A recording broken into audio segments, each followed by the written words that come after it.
पंजाब सिखां दी जन्म भूमि है, पंजाब सिखां दी राज भूमि भी रही है। पंजाब दे विच सिखां दे वड्ड वडेरिਆਂ ने अजिहे इतिहास रचे, अजिहियां मल्लां मारियां, पर सिखां दी अगली पीढ़ी ने उन्होंने नहीं संभिया। एक अजिही बिल्डिंग दे इतिहासिक बिल्डिंग दे बाहर इस वक्त असीं खलोते होए हां जिहड़ी कि 100 साल तो उत्ते पुरानी है।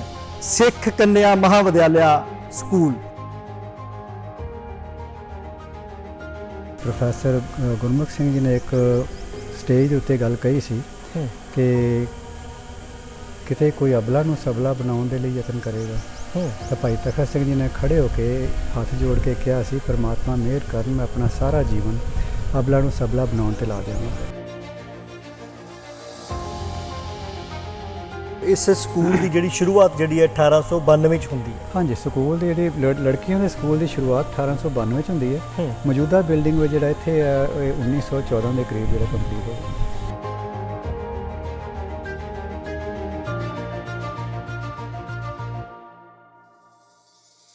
और इस थॉट में लैके वो इत्थे फिरोजपुर आए क्योंकि फिरोजपुर के जंपल सी ते इत्थे उन्होंने वूमन एजुकेशन के लिए काम शुरू किया। 1892 दे विच उन्होंने पहली बारी कुड़ियां दा स्कूल एक हवेली तो शुरू किया, एक सरदार की हवेली तो। उत्थे पहला 5 बच्चियां पढ़न आईयां, उस तो बाद थोड़े बच्चियां वधियां तो उन्होंने एक होर हवेली दे विच जिहड़े कि RST कॉलेज वालियां दे पुरखियां दे हवेली विच उत्थे शुरू किया स्कूल, फिर उत्थे वधाया। उस तो बाद एक शहर के अंदर बाउंड्री के अंदर ही एक जगह थी जिथे बाद पटवारखाना बनया सी, उत्थे स्कूल चलता रहा। उस तो बाद फिर इस मौजूदा बिल्डिंग के शिफ्ट हो गया।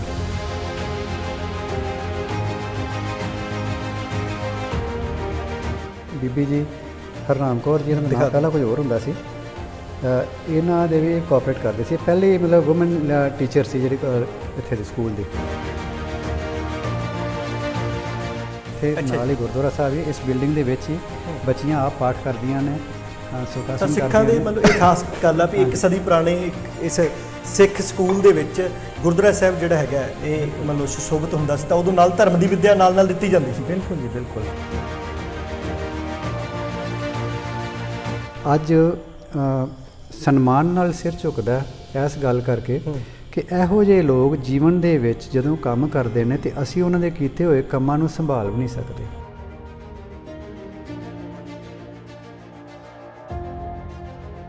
(1901) ਦੇ ਵਿੱਚ ਭਾਈ ਦਿੱਤ ਸਿੰਘ ਜੀ ਦੇ ਯਾਦ ਵਿੱਚ ਇੱਥੇ ਇੱਕ ਲਾਇਬ੍ਰੇਰੀ ਬਣਵਾਈ ਸੀ, ਜਿਹੜੀ ਕਿ ਇਹਨੇ ਕੁਝ ਕਿਤਾਬਾਂ ਜਿਹੜੀਆਂ ਇੱਥੇ ਪਈਆਂ ਹੋਈਆਂ ਅੱਜ। ਹਾਂਜੀ। ਬਾਕੀ ਜਿਹੜੀਆਂ ਸੀ ਪੰਜਾਬੀ ਯੂਨੀਵਰਸਿਟੀ ਪਟਿਆਲਾ ਨੂੰ ਸ਼ਿਫਟ ਕਰਤੀਆਂ ਸੀ। ਅੱਛਾ ਜੀ। ਕਿਉਂਕਿ ਕਿਤਾਬਾਂ ਦੀ ਸਾਂਭ ਸੰਭਾਲ ਨਹੀਂ ਹੋ ਪਾ ਰਹੀ ਸੀ, ਤਾਂ ਇਹ ਉਹ ਪੁਰਾਣੀਆਂ ਇਤਿਹਾਸਕ ਪੁਸਤਕਾਂ ਨੇ ਜਿਨ੍ਹਾਂ ਦੇ ਵਿੱਚੋਂ ਕੁਝ ਆਪਾਂ ਦੇਖਦੇ ਹਾਂ। ਜਿਵੇਂ ਆ ਦੇਖੋ, ਇਹ ਬਾਈਂਡਿੰਗ ਜਿਹੜੀ ਹੈ ਲਾਹੌਰ ਤੋਂ ਕਰਵਾਉਂਦੇ ਸੀ। ਭਾਈ ਤਖਤ ਸਿੰਘ ਜੀ ਨੂੰ ਕਿਤਾਬਾਂ ਸੰਭਾਲਣ ਦਾ ਇੰਨਾ ਸ਼ੌਂਕ ਸੀ ਬਈ ਹਰ ਪਰਚੇ ਨੂੰ, ਹਰ ਪੈਂਫਲੇਟ ਨੂੰ ਵੀ ਉਹ ਫਰੇਮ ਕਰਾ ਕੇ ਬਾਈਂਡਿੰਗ ਕਰਾ ਕੇ ਰਖਾਉਂਦੇ ਸੀ।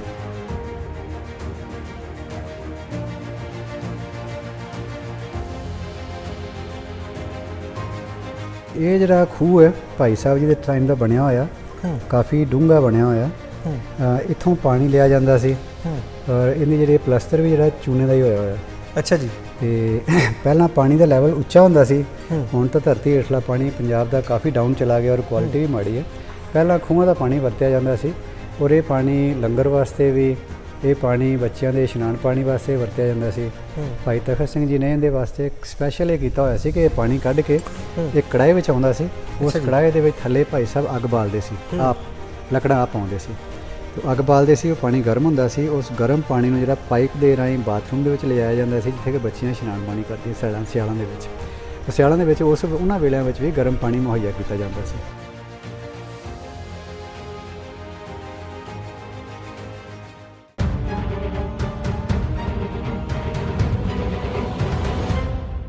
ਫਿਰੋਜ਼ਪੁਰ ਦੇ ਸਿੱਖ ਕੰਨਿਆ ਮਹਾਵਿਦਿਆਲਾ 'ਚ ਅਸੀਂ ਇਸ ਵਕਤ ਖਲੋਤੇ ਹੋਏ ਹਾਂ ਤਾਂ ਸਰਦਾਰ ਜਸਪਾਲ ਸਿੰਘ ਜੀ ਜਿਹੜੇ ਕਿ ਸਾਨੂੰ ਇਸ ਸਕੂਲ ਦੇ ਇਸ ਮਹਾਵਿਦਿਆਲਾ ਦੇ ਇਤਿਹਾਸ ਬਾਰੇ ਵਿਸਥਾਰ 'ਚ ਜਾਣੂ ਕਰਾਉਣਗੇ। ਸਵਾਗਤ ਹੈ ਜੀ ਤੁਹਾਡਾ। ਵਾਹਿਗੁਰੂ ਜੀ ਕਾ ਖਾਲਸਾ ਵਾਹਿਗੁਰੂ ਜੀ ਕੀ ਫਤਿਹ। ਸ਼ੁਕਰੀਆ ਸਭ ਤੋਂ ਪਹਿਲਾਂ ਤਾਂ ਤੁਹਾਡਾ, ਤੁਸੀਂ ਸਾਨੂੰ ਜਿਹੜਾ ਹੈਗਾ ਨੇੜੇ ਰਹਿਣ ਦੇ ਬਾਵਜੂਦ ਬੜੀ ਕੀਮਤੀ ਜਿਹੜੀ ਯਾਦਗਾਰ ਹੈ ਸਿੱਖਾਂ ਦੀ ਉਹਦੇ ਨਾਲ ਜੋੜ ਰਹੇ ਹੈਗੇ ਹੋ। ਕਿਸ ਤਰ੍ਹਾਂ ਜਿਹੜਾ ਹੈਗਾ ਸਿੱਖਾਂ ਨੇ ਏਡੀ ਵੱਡੀ ਬਿਲਡਿੰਗ ਨੂੰ ਉਸਾਰਿਆ ਔਰ ਬੜਾ ਦਿਲ ਜਿਹੜਾ ਜਿੱਦਾਂ ਕਹਿੰਦੇ ਬਾਗੋ ਬਾਗ ਹੋ ਗਿਆ ਦੇਖ ਕੇ। ਬਿਲਕੁਲ ਜੀ। ਇਸ ਤਰ੍ਹਾਂ ਜੀ ਗੁਰੂ ਦੇ ਸ਼ਬਦ ਨੂੰ ਕੋਈ ਕਮਾਉਂਦਾ ਪ੍ਰੈਕਟੀਕਲ ਰੂਪ ਦੇ ਵਿੱਚ ਉਹ ਸਾਡੇ ਲਈ ਇੱਕ ਚਾਨਣ ਮਨਾਰਾ ਬਣ ਜਾਂਦੇ ਨੇ। ਭਾਈ ਤਖਤ ਸਿੰਘ ਜੀ ਨੇ ਇਸ ਗੱਲ ਨੂੰ ਕਮਾਇਆ। ਸਿੱਖ ਸਿਧਾਂਤ ਦਾ ਇੱਕ ਪਾਰਟ ਜਿਹੜਾ ਸੋ ਕਿਉ ਮੰਦਾ ਆਖੀਏ ਜਿਤ ਜੰਮੇ ਰਾਜਾਨ, ਉਹਨਾਂ ਦੀ ਐਜੂਕੇਸ਼ਨ ਵਾਸਤੇ ਕੰਮ ਕੀਤਾ। ਪ੍ਰੋਫੈਸਰ ਗੁਰਮੁਖ ਸਿੰਘ ਜੀ ਨੇ ਇੱਕ ਸਟੇਜ ਦੇ ਉੱਤੇ ਗੱਲ ਕਹੀ ਸੀ ਕਿ ਕਿਤੇ ਕੋਈ ਅਬਲਾ ਨੂੰ ਸਬਲਾ ਬਣਾਉਣ ਦੇ ਲਈ ਯਤਨ ਕਰੇਗਾ ਤਾਂ ਭਾਈ ਤਖਤ ਸਿੰਘ ਜੀ ਨੇ ਖੜੇ ਹੋ ਕੇ ਹੱਥ ਜੋੜ ਕੇ ਕਿਹਾ ਸੀ, ਪਰਮਾਤਮਾ ਮਿਹਰ ਕਰਨ, ਮੈਂ ਆਪਣਾ ਸਾਰਾ ਜੀਵਨ ਅਬਲਾ ਨੂੰ ਸਬਲਾ ਬਣਾਉਣ 'ਤੇ ਲਾ ਦਿਆਂਗਾ। ਔਰ ਇਸ ਥਾਟ ਨੂੰ ਲੈ ਕੇ ਉਹ ਇੱਥੇ ਫਿਰੋਜ਼ਪੁਰ ਆਏ, ਕਿਉਂਕਿ ਫਿਰੋਜ਼ਪੁਰ ਦੇ ਜੰਮਪਲ ਸੀ ਉਹ, ਅਤੇ ਇੱਥੇ ਉਹਨਾਂ ਨੇ ਵੂਮਨ ਐਜੂਕੇਸ਼ਨ ਦੇ ਲਈ ਕੰਮ ਸ਼ੁਰੂ ਕੀਤਾ। 1892 ਦੇ ਵਿੱਚ ਉਹਨਾਂ ਨੇ ਪਹਿਲੀ ਵਾਰੀ ਕੁੜੀਆਂ ਦਾ ਸਕੂਲ ਇੱਕ ਹਵੇਲੀ ਤੋਂ ਸ਼ੁਰੂ ਕੀਤਾ, ਇੱਕ ਸਰਦਾਰ ਦੀ ਹਵੇਲੀ ਤੋਂ। ਉੱਥੇ ਪਹਿਲਾਂ 5 ਬੱਚੀਆਂ ਪੜ੍ਹਨ ਆਈਆਂ, ਉਸ ਤੋਂ ਬਾਅਦ ਥੋੜ੍ਹੇ ਬੱਚੀਆਂ ਵਧੀਆਂ ਤਾਂ ਉਹਨਾਂ ਨੇ ਇੱਕ ਹੋਰ ਹਵੇਲੀ ਦੇ ਵਿੱਚ, ਜਿਹੜੇ ਕਿ RST ਕਾਲਜ ਵਾਲਿਆਂ ਦੇ ਪੁਰਖਿਆਂ ਦੇ ਹਵੇਲੀ ਵਿੱਚ, ਉੱਥੇ ਸ਼ੁਰੂ ਕੀਤਾ ਸਕੂਲ। ਫਿਰ ਉੱਥੇ ਵਧਾਇਆ। ਉਸ ਤੋਂ ਬਾਅਦ ਇੱਕ ਸ਼ਹਿਰ ਦੇ ਅੰਦਰ, ਬਾਊਂਡਰੀ ਦੇ ਅੰਦਰ ਹੀ ਇੱਕ ਜਗ੍ਹਾ ਸੀ ਜਿੱਥੇ ਬਾਅਦ ਵਿੱਚ ਪਟਵਾਰਖਾਨਾ ਬਣਿਆ ਸੀ, ਉੱਥੇ ਸਕੂਲ ਚੱਲਦਾ ਰਿਹਾ। ਉਸ ਤੋਂ ਬਾਅਦ ਫਿਰ ਇਸ ਮੌਜੂਦਾ ਬਿਲਡਿੰਗ ਦੇ ਵਿੱਚ ਸ਼ਿਫਟ ਹੋ ਗਿਆ। 1914 ਦੇ ਵਿੱਚ ਜਿਹੜੀ ਸੀ ਬਿਲਡਿੰਗ ਬਣ ਕੇ ਤਿਆਰ ਹੋ ਗਈ ਸੀ, ਅਤੇ ਉਸ ਤੋਂ ਬਾਅਦ ਫਿਰ ਇੱਥੇ ਸ਼ਿਫਟ ਹੋ ਗਿਆ ਜੀ। ਤਾਂ ਮਤਲਬ ਇਸ ਸਕੂਲ ਦੀ ਜਿਹੜੀ ਸ਼ੁਰੂਆਤ ਜਿਹੜੀ ਹੈ 1892 'ਚ ਹੁੰਦੀ ਹੈ। ਹਾਂਜੀ, ਸਕੂਲ ਦੀ ਜਿਹੜੀ ਲੜਕੀਆਂ ਦੇ ਸਕੂਲ ਦੀ ਸ਼ੁਰੂਆਤ 1892 'ਚ ਹੁੰਦੀ ਹੈ। ਮੌਜੂਦਾ ਬਿਲਡਿੰਗ ਵਿੱਚ ਜਿਹੜਾ ਇੱਥੇ ਹੈ ਇਹ 1914 ਦੇ ਕਰੀਬ ਜਿਹੜਾ ਕੰਪਲੀਟ ਹੋ ਜਾਂਦਾ, ਫਿਰ ਇੱਥੇ ਸ਼ੁਰੂ ਹੋ ਜਾਂਦੀ ਹੈ। ਇੱਥੇ ਫਿਰ ਹੋਸਟਲ ਵੀ ਸੀ, ਪਹਿਲਾਂ 250 ਬੱਚੀਆਂ ਪੜ੍ਹਦੀਆਂ ਸੀ, ਫਿਰ ਉਹਨਾਂ ਦਾ 500 ਦਾ ਟਾਰਗੇਟ ਸੀ। ਮਤਲਬ 1914 ਦੇ ਸਮੇਂ ਇੱਥੇ ਹੋਸਟਲ ਸੀ। ਬਹੁਤ ਕਮਾਲ ਦੀ ਗੱਲ। ਬਿਲਕੁਲ ਨਹੀਂ, ਕੋਈ ਸ਼ੱਕ ਨਹੀਂ ਕਿ ਇਹ ਬਿਲਕੁਲ ਕਮਾਲ ਦੀ ਗੱਲ ਸੀ। ਅਚੰਭਾਦਾਇਕ ਗੱਲ ਹੈ। ਨਾਰਥ ਇੰਡੀਆ ਦਾ ਇੱਕ ਅਚੰਭਾਦਾਇਕ ਸੀ ਅਦਾਰਾ, ਕਿਉਂਕਿ ਇੱਥੇ ਇੱਕ ਬੜੀ ਵੱਡੀ ਲਾਇਬ੍ਰੇਰੀ ਵੀ ਸੀ ਗਿਆਨੀ ਦਿੱਤ ਸਿੰਘ ਜੀ ਦੇ ਨਾਂ ਦੇ ਉੱਤੇ, ਔਰ ਉਹ ਵੀ ਨਾਰਥ ਇੰਡੀਆ ਦੀ ਇੱਕ ਵੱਡੀ ਲਾਇਬ੍ਰੇਰੀ ਸੀ, ਜਿਹਦੇ ਵਿੱਚ ਮੈਂ ਆਪ ਦੇਖਿਆ ਕਿ ਚਿੱਠੀ ਇੱਕ ਆਈ ਸੀ ਸਾਊਥ ਇੰਡੀਅਨ ਲਾਇਬ੍ਰੇਰੀ ਤੋਂ ਕਿ ਅਸੀਂ ਤੁਹਾਡੀਆਂ ਕੋਈ ਪੁਸਤਕਾਂ ਦੇ ਉਤਾਰੇ ਕਰਨਾ ਚਾਹੁੰਦੇ ਹਾਂ, ਸਾਨੂੰ ਦੱਸੋ ਵੀ ਅਸੀਂ ਕਦੋਂ ਆਪਣੇ ਬੰਦੇ ਭੇਜੀਏ। ਤੋ ਉਸ ਵੇਲੇ ਦਾ ਮਹੱਤਵਪੂਰਨ ਅਦਾਰਾ ਸੀ, ਔਰ ਭਾਈ ਤਖਤ ਸਿੰਘ ਜੀ ਦਾ ਬੜਾ ਵੱਡਾ ਰੋਲ ਰਿਹਾ। ਮੈਂ ਕਹਿੰਦਾ ਕਿ ਉਹ ਇੱਕ ਹਰ ਫਨ ਮੌਲਾ ਸ਼ਖਸੀਅਤ ਸਨ। ਹਰ ਖੇਤਰ ਦੇ ਵਿੱਚ ਮੁਕਤਸਰ ਸਾਹਿਬ ਮੇਲਾ ਲੱਗਦਾ ਸੀ ਜੀ, ਅਤੇ ਇਹਨਾਂ ਦੇ ਜਥੇ ਦੇ 14 ਬੰਦੇ 15 ਬੰਦੇ ਇੱਥੋਂ ਜਾਂਦੇ ਸੀ, ਸ਼ਾਇਦ ਇਸ ਤੋਂ ਵੀ ਜ਼ਿਆਦਾ ਜਾਂਦੇ ਹੋਣ। ਉੱਥੇ ਕਈ ਦਿਨ ਉੱਥੇ ਕੰਮ, ਉਹਨਾਂ ਦਾ ਪ੍ਰੋਗਰਾਮ ਚੱਲਦਾ ਸੀ। ਅਰੇਂਜਮੈਂਟ ਢਾਡੀ ਜਥੇ, ਕਵੀਸ਼ਰ ਜਥੇ, ਕੀਰਤਨੀ ਜਥੇ, ਠੀਕ ਹੈ। ਵਰਲਡ ਵਾਰ ਦੇ ਵਿੱਚ ਇਹਨਾਂ ਨੇ ਕਾਫੀ ਸਪੋਰਟ ਕੀਤਾ, ਕੱਪੜੇ ਦੇ ਰਾਹੀਂ ਹੋਰ ਕਈ ਤਰੀਕਿਆਂ ਦੇ ਨਾਲ ਸਪੋਰਟ ਕੀਤਾ। ਅੰਗਰੇਜ਼ਾਂ ਦੇ ਨਾਲ ਇੰਗਲਿਸ਼ ਉਹਨਾਂ ਨੇ ਇੱਥੇ ਪੜ੍ਹਾਉਣੀ ਸ਼ੁਰੂ ਕੀਤੀ, ਠੀਕ ਹੈ। ਉਹਨਾਂ ਦੇ ਕੋਆਪਰੇਸ਼ਨ ਨਾਲ ਆਪਣਾ ਇਹਨਾਂ ਦਾ ਇੱਕ ਬੱਚਾ ਜਿਹੜਾ ਸੀ ਉਹ ਗੰਗਸਰ ਜੈਤੋ ਦੇ ਮੋਰਚੇ ਸ਼ਹੀਦ ਹੋਇਆ। ਹਰ ਖੇਤਰ ਦੇ ਵਿੱਚ ਇਹਨਾਂ ਦਾ ਰੋਲ ਰਿਹਾ ਜੀ। ਅਤੇ ਐਜੂਕੇਸ਼ਨ ਦੇ ਪੱਖੋਂ ਬੜੇ ਵੱਡੇ ਪਰਸਨੈਲਿਟੀਜ਼ ਜਿਹੜੀਆਂ ਉਹਨਾਂ ਦੇ ਬੱਚੇ, ਭਾਈ ਕਾਹਨ ਸਿੰਘ ਨਾਭਾ ਜੀ ਦੀਆਂ ਕੁੜੀਆਂ ਇੱਥੇ ਪੜ੍ਹੀਆਂ ਨੇ ਇਸ ਸਕੂਲ ਦੇ ਵਿੱਚ। ਕਿਆ ਬਾਤ। ਅਮਿਤਾਭ ਬੱਚਨ ਦੀ ਮਦਰ ਤੇਜੀ ਬੱਚਨ ਇੱਥੇ ਪੜ੍ਹੀ ਹੈ। ਅਦਿੱਤਿਆ ਰਾਜ ਕਪੂਰ ਦੀ ਮਦਰ ਤੇਜੀ ਗੀਤਾ ਬਾਲੀ, ਉਹ ਵੀ ਇੱਥੇ ਪੜ੍ਹੀ ਹੈ। ਹੋਰ ਵੀ ਕਈ, ਬਰਨਾਲਾ ਦੀ ਮਦਰ ਵੀ ਸ਼ਾਇਦ ਇੱਥੇ ਪੜ੍ਹੀ ਹੈ। ਧੌਲਪੁਰ ਦੀ ਮਹਾਰਾਣੀ ਇੱਥੇ ਪੜ੍ਹੀ ਹੈ। ਬਹੁਤ ਸਾਰੀਆਂ ਪਰਸਨੈਲਿਟੀਜ਼ ਆਪਾਂ ਗਿਣਤੀ ਨਹੀਂ ਕਰ ਸਕਦੇ ਵੀ ਜਿਹੜੀਆਂ ਇੱਥੋਂ ਪੜ੍ਹ ਕੇ ਐਜੂਕੇਸ਼ਨ ਲੈ, ਕਿਉਂਕਿ ਪਹਿਲਾਂ ਹੋਰ ਕੋਈ ਸਾਧਨ ਨਹੀਂ ਸੀ ਹੁੰਦਾ। ਇਹ ਇੱਕੋ ਇੱਕ ਸਕੂਲ ਸੀ ਇਸ ਏਰੀਏ ਦਾ ਜਿੱਥੇ ਕੁੜੀਆਂ ਪੜ੍ਹਦੀਆਂ ਸੀ, ਔਰ ਇੱਥੇ ਸਿਰਫ ਸਿੱਖ ਬੱਚੀਆਂ ਨਹੀਂ, ਇੱਥੇ ਹਿੰਦੂ ਅਤੇ ਮੁਸਲਿਮ ਬੱਚੀਆਂ ਵੀ ਪੜ੍ਹਦੀਆਂ ਸੀ, ਔਰ ਉਹਨਾਂ ਨੂੰ ਆਪਣੇ ਧਾਰਮਿਕ ਅਕੀਦਿਆਂ ਨੂੰ ਪੂਰਾ ਕਰਨ ਦਾ ਪੂਰਾ ਅਧਿਕਾਰ ਹੁੰਦਾ ਸੀ। ਗੁਰਦੁਆਰਾ ਤਾਂ ਹੁੰਦਾ ਹੀ ਸੀ, ਜੇਕਰ ਕੋਈ ਆਪਣੀ ਨਮਾਜ਼ ਪੜ੍ਹਨਾ ਚਾਹੁੰਦਾ ਜਾਂ ਹੋਰ ਆਪਣੇ ਜੋ ਵੀ ਧਾਰਮਿਕ ਕਰਮ ਕਰਨਾ ਚਾਹੁੰਦਾ ਤਾਂ ਉਹਨੂੰ ਕੋਈ ਉਹਦੇ 'ਚ ਰੁਕਾਵਟ ਨਹੀਂ ਸੀ ਹੁੰਦੀ ਜੀ। ਹਰ ਇੱਕ ਨੂੰ ਆਪਣੇ ਢੰਗ ਨਾਲ ਜਿਹੜਾ ਸੀ ਤਾਂ ਆਪਣੇ ਧਰਮ ਨੂੰ ਉਹਦਾ ਕਰਨ ਦਾ ਸਾਧਨ ਕਰਨਾ ਪੂਰੀ ਖੁੱਲ੍ਹ ਹੁੰਦੀ ਸੀ ਜੀ। ਤਾਂ ਇੱਕ ਖਾਸ ਗੱਲ ਆ, ਉਹ ਅਸੀਂ ਚੱਲਦੇ ਹਾਂ ਤਾਂ ਜਿੱਦਾਂ ਅਸੀਂ ਅੱਗੇ ਇਤਿਹਾਸ 'ਤੇ ਜਿਹੜਾ ਚਰਚਾ ਸ਼ੁਰੂ ਕਰਨ ਤੋਂ ਪਹਿਲਾਂ ਇੱਕ ਮੈਂ ਦੇਖੂੰਗਾ, ਕਿਉਂਕਿ ਅੱਜ ਕੱਲ੍ਹ ਜਿੱਦਾਂ ਪਿਛਲੇ 10 ਜਾਂ 20 ਸਾਲ ਤੋਂ ਸਿੱਖਾਂ ਦੇ ਮਨ 'ਚ ਇੱਕ ਗੱਲ ਜਿਹੜੀ ਹੈਗੀ ਹੈ, ਜਿੱਦਾਂ ਥੋੜ੍ਹਾ ਜਿਹਾ ਨਾ ਮਤਲਬ ਇੱਕ ਗੱਲ ਦਾ ਰੋਸ ਹੈ ਵੀ ਸਿੱਖਾਂ ਦੇ ਕੋਲ ਜਿਹੜਾ ਹੈਗਾ ਕੋਈ ਇਸ ਤਰ੍ਹਾਂ ਦੇ ਅਦਾਰੇ ਨਹੀਂ ਹੈਗੇ ਜਿੱਥੇ ਸਿੱਖ ਸੱਭਿਆਚਾਰ ਦੀ ਗੱਲ ਹੋਵੇ, ਜਿੱਥੇ ਸਿੱਖ ਫਲਸਫੇ ਦੀ ਜਿਹੜੀ ਸਿੱਖਿਆ ਗੱਲ ਖੁੱਲ੍ਹ ਕੇ ਕਰ ਸਕਣ। ਮੈਂ ਇਸ ਗੱਲ ਨਾਲ ਇਸ ਰੂਪ ਵਿੱਚ ਸਹਿਮਤ ਨਹੀਂ ਹੈਗਾ। ਸਿੱਖਾਂ ਕੋਲ ਅਦਾਰੇ ਹੈਗੇ ਨੇ, ਪਰ ਸਿੱਖਾਂ ਦੇ ਕੋਲ ਮੈਨੂੰ ਲੱਗਦਾ ਕਿ ਸ਼ਾਇਦ ਉਸ ਥਾਟ ਨੂੰ ਡਿਵੈਲਪ ਕਰਨ ਦੇ ਲਈ ਜਾਂ ਤਾਂ ਟਾਈਮ ਨਹੀਂ ਹੈਗਾ, ਪਤਾ ਨਹੀਂ ਕਿਉਂ। ਅਸੀਂ ਆਪਣੇ ਆਰਥਿਕ ਪੱਖ ਨੂੰ ਮਜ਼ਬੂਤ ਕਰਨ ਲਈ ਤਾਂ ਬਹੁਤ ਲੱਗੇ ਹੋਏ ਹਾਂ। ਹਾਂਜੀ, ਅੱਧੇ ਨਾਲੋਂ ਜ਼ਿਆਦਾ ਪੰਜਾਬ ਜਿਹੜਾ ਬਾਹਰ ਜਾ ਚੁੱਕਾ ਹੈ, ਔਰ ਉਹ ਜਾਣ ਦਾ ਕਾਰਨ ਇਹ ਹੈ ਕਿ ਅਸੀਂ ਆਪਣੇ ਆਰਥਿਕ ਪੱਖ ਨੂੰ ਮਜ਼ਬੂਤ ਕਰਨਾ ਚਾਹੁੰਦੇ ਹਾਂ। ਅਸੀਂ ਆਪਣੇ ਧਾਰਮਿਕ ਪੱਖ ਨੂੰ ਮਜ਼ਬੂਤ ਕਰਨ ਲਈ ਕੋਈ ਬਹੁਤ ਯਤਨਸ਼ੀਲ ਹੀ ਨਹੀਂ ਹੋਏ ਕਦੇ, ਜਿਹੜਾ ਕਿ ਬਹੁਤ ਜ਼ਰੂਰੀ ਹੈ। ਸਾਡੇ ਕਿਸੇ ਵੀ ਧਰਮ ਦੇ ਵਿੱਚ ਬੱਚਿਆਂ ਦੀ ਤਰਬੀਅਤ ਜਿਹੜੀ ਹੈ ਨਾ, ਜੇਕਰ ਉਹ ਇੱਕ ਸਟੈਂਡਰਡ ਦੇ ਮੁਤਾਬਕ ਹੁੰਦੀ ਹੈ ਤਾਂ ਉਹ ਆਪ ਵੀ ਸਫਲ ਹੁੰਦੇ ਨੇ, ਆਪਣੇ ਚੁਗਿਰਦੇ ਨੂੰ ਵੀ ਸਫਲ ਕਰਦੇ ਨੇ। ਤਾਂ ਇੱਕ ਬੜਾ ਵੱਡਾ ਸਾਡਾ ਨੈਗੇਟਿਵ ਪਾਰਟ ਰਿਹਾ ਕਿ ਅਸੀਂ ਆਪਣੇ ਬੱਚਿਆਂ ਨੂੰ ਪੜ੍ਹਾਈ ਇਸ ਵਾਸਤੇ ਨਹੀਂ ਕਰਾਉਂਦੇ ਕਿ ਉਹ ਪੜ੍ਹਨ, ਉਹ ਚੰਗੇ ਨਾਗਰਿਕ ਬਣਨ। ਅਸੀਂ ਪੜ੍ਹਾਈ ਇਸ ਵਾਸਤੇ ਕਰਾਉਂਦੇ ਹਾਂ ਵੀ ਉਹ ਚੰਗੀ ਕਮਾਈ ਕਰਨ। ਅਸੀਂ ਉਹਨਾਂ ਨੂੰ ਡਿਗਰੀਆਂ ਜ਼ਰੂਰ ਲੈ ਕੇ ਦਿੰਦੇ ਹਾਂ, ਪਰ ਅਸੀਂ ਉਹਨਾਂ ਨੂੰ ਧਾਰਮਿਕ ਤਰਬੀਅਤ ਨਹੀਂ ਦਿੰਦੇ ਇਸ ਤਰ੍ਹਾਂ ਦੀ ਕਿ ਆਪਣੇ ਜੀਵਨ ਨੂੰ ਸਫਲ ਕਰ ਸਕਣ ਤੇ ਆਪਣਾ ਚੌਗਿਰਦਾ ਰੋਸ਼ਨਾ ਸਕਣ। ਜਿਵੇਂ ਸਾਡੇ ਗੁਰੂ ਸਾਹਿਬ ਚਾਹੁੰਦੇ ਸੀ, ਜੋ ਉਹਨਾਂ ਨੇ ਸਾਡੇ ਅੱਗੇ ਮਾਡਲ ਰੱਖਿਆ ਸੀ, ਉਹਨੂੰ ਉਸ ਰੂਪ ਦੇ ਵਿੱਚ ਨਹੀਂ ਬਿਲਕੁਲ ਤਿਆਰ ਕੀਤਾ ਆਪਣੇ ਬੱਚਿਆਂ ਨੂੰ ਜੀ। ਤਾਂ ਉਸ ਵਕਤ ਤਾਂ ਮੇਰਾ ਸਵਾਲ ਅਸਲ 'ਚ ਇਹੀ ਸੀ ਵੀ ਅੱਜ ਸਿੱਖਾਂ ਦੇ ਮਨ 'ਚ ਇਸ ਗੱਲ ਦਾ ਰੋਸ ਆ ਵੀ ਇਹ ਨਹੀਂ ਹੋ ਰਿਹਾ, ਪਰ ਅੱਜ ਤੋਂ 125 ਸਾਲ ਪਹਿਲਾਂ ਜਿੱਦਾਂ ਭਾਈ ਤਖਤ ਸਿੰਘ ਜੀ ਉਹਨਾਂ ਨੇ ਮਤਲਬ ਕੱਲੀ ਬਿਲਡਿੰਗ ਹੀ ਨਹੀਂ ਕਮਾਲ ਦੀ ਬਣਾਈ, ਤਾਂ ਉੱਥੇ ਸਿਧਾਂਤ ਵੀ ਨਾਲ ਲਾਗੂ ਕੀਤਾ ਸੀ। ਉਦੋਂ ਇੱਕ ਲਹਿਰ ਚੱਲ ਰਹੀ ਸੀ, ਸਿੰਘ ਸਭਾ ਲਹਿਰ। ਉਸ ਲਹਿਰ ਦੇ ਕਰਕੇ ਉਹ ਲਹਿਰ ਜਿਹੜੀ ਸੀ ਸਿੱਖਾਂ ਨੂੰ ਜਿਹੜਾ ਸੀ ਇਸ ਪਾਸੇ ਵੱਲ ਨੂੰ ਪ੍ਰਮੋਟ ਕਰਦੀ ਸੀ ਕਿ ਸਿੱਖ ਇੰਡੀਵਿਜੂਅਲਸ ਜਿਹੜੇ ਸੀ ਇਸ ਲਹਿਰ ਦੇ ਪ੍ਰਭਾਵ ਅਧੀਨ ਸਿੱਖੀ ਨੂੰ ਤੇ ਧਰਮ ਨੂੰ ਜ਼ਿਆਦਾ ਦ੍ਰਿੜ ਕਰਨਾ ਚਾਹੁੰਦੇ ਸੀ। ਤਾਂ ਉਸ ਲਹਿਰ ਦੇ ਕਾਰਨ ਕਰਕੇ ਉਸ ਵੇਲੇ ਇਹ ਥਾਟ ਬੜਾ ਪ੍ਰਬਲ ਹੋਇਆ ਔਰ ਬੜੀ ਸਫਲਤਾ ਨਾਲ ਚੱਲਿਆ। ਵੂਮਨ ਐਜੂਕੇਸ਼ਨ ਦੇ ਉੱਤੇ ਬੜਾ ਵਧੀਆ ਜਿਹੜਾ ਭਾਈ ਤਖਤ ਸਿੰਘ ਜੀ ਦਾ ਰੋਲ ਰਿਹਾ, ਪਰ ਜਿਸ ਹਿਸਾਬ ਨਾਲ ਸਟਾਰਟ ਹੋਇਆ ਸੀ ਉਸ ਹਿਸਾਬ ਨਾਲ ਅੱਗੇ ਮੂਵਮੈਂਟ ਹੁੰਦੀ ਤਾਂ ਇਹ ਅੱਜ ਤੱਕ ਯੂਨੀਵਰਸਿਟੀ ਤੋਂ ਅਗਾਂਹ ਲੰਘ ਜਾਣਾ ਸੀ, ਬਟ ਨਹੀਂ, ਉਹ ਹੋ ਨਹੀਂ ਸਕਿਆ। ਇਹ ਸਾਡੀ ਹੀ ਕਮਜ਼ੋਰੀ ਹੈ ਕਿ ਅਸੀਂ ਉਹਨੂੰ ਉਸ ਰੂਪ 'ਚ ਅੱਗੇ ਤੱਕ ਲਿਜਾ ਨਹੀਂ ਸਕੇ। ਬਿਲਕੁਲ, ਤਾਂ ਇਹ ਇੱਕ ਮਤਲਬ ਰੋਸ ਹੈਗਾ।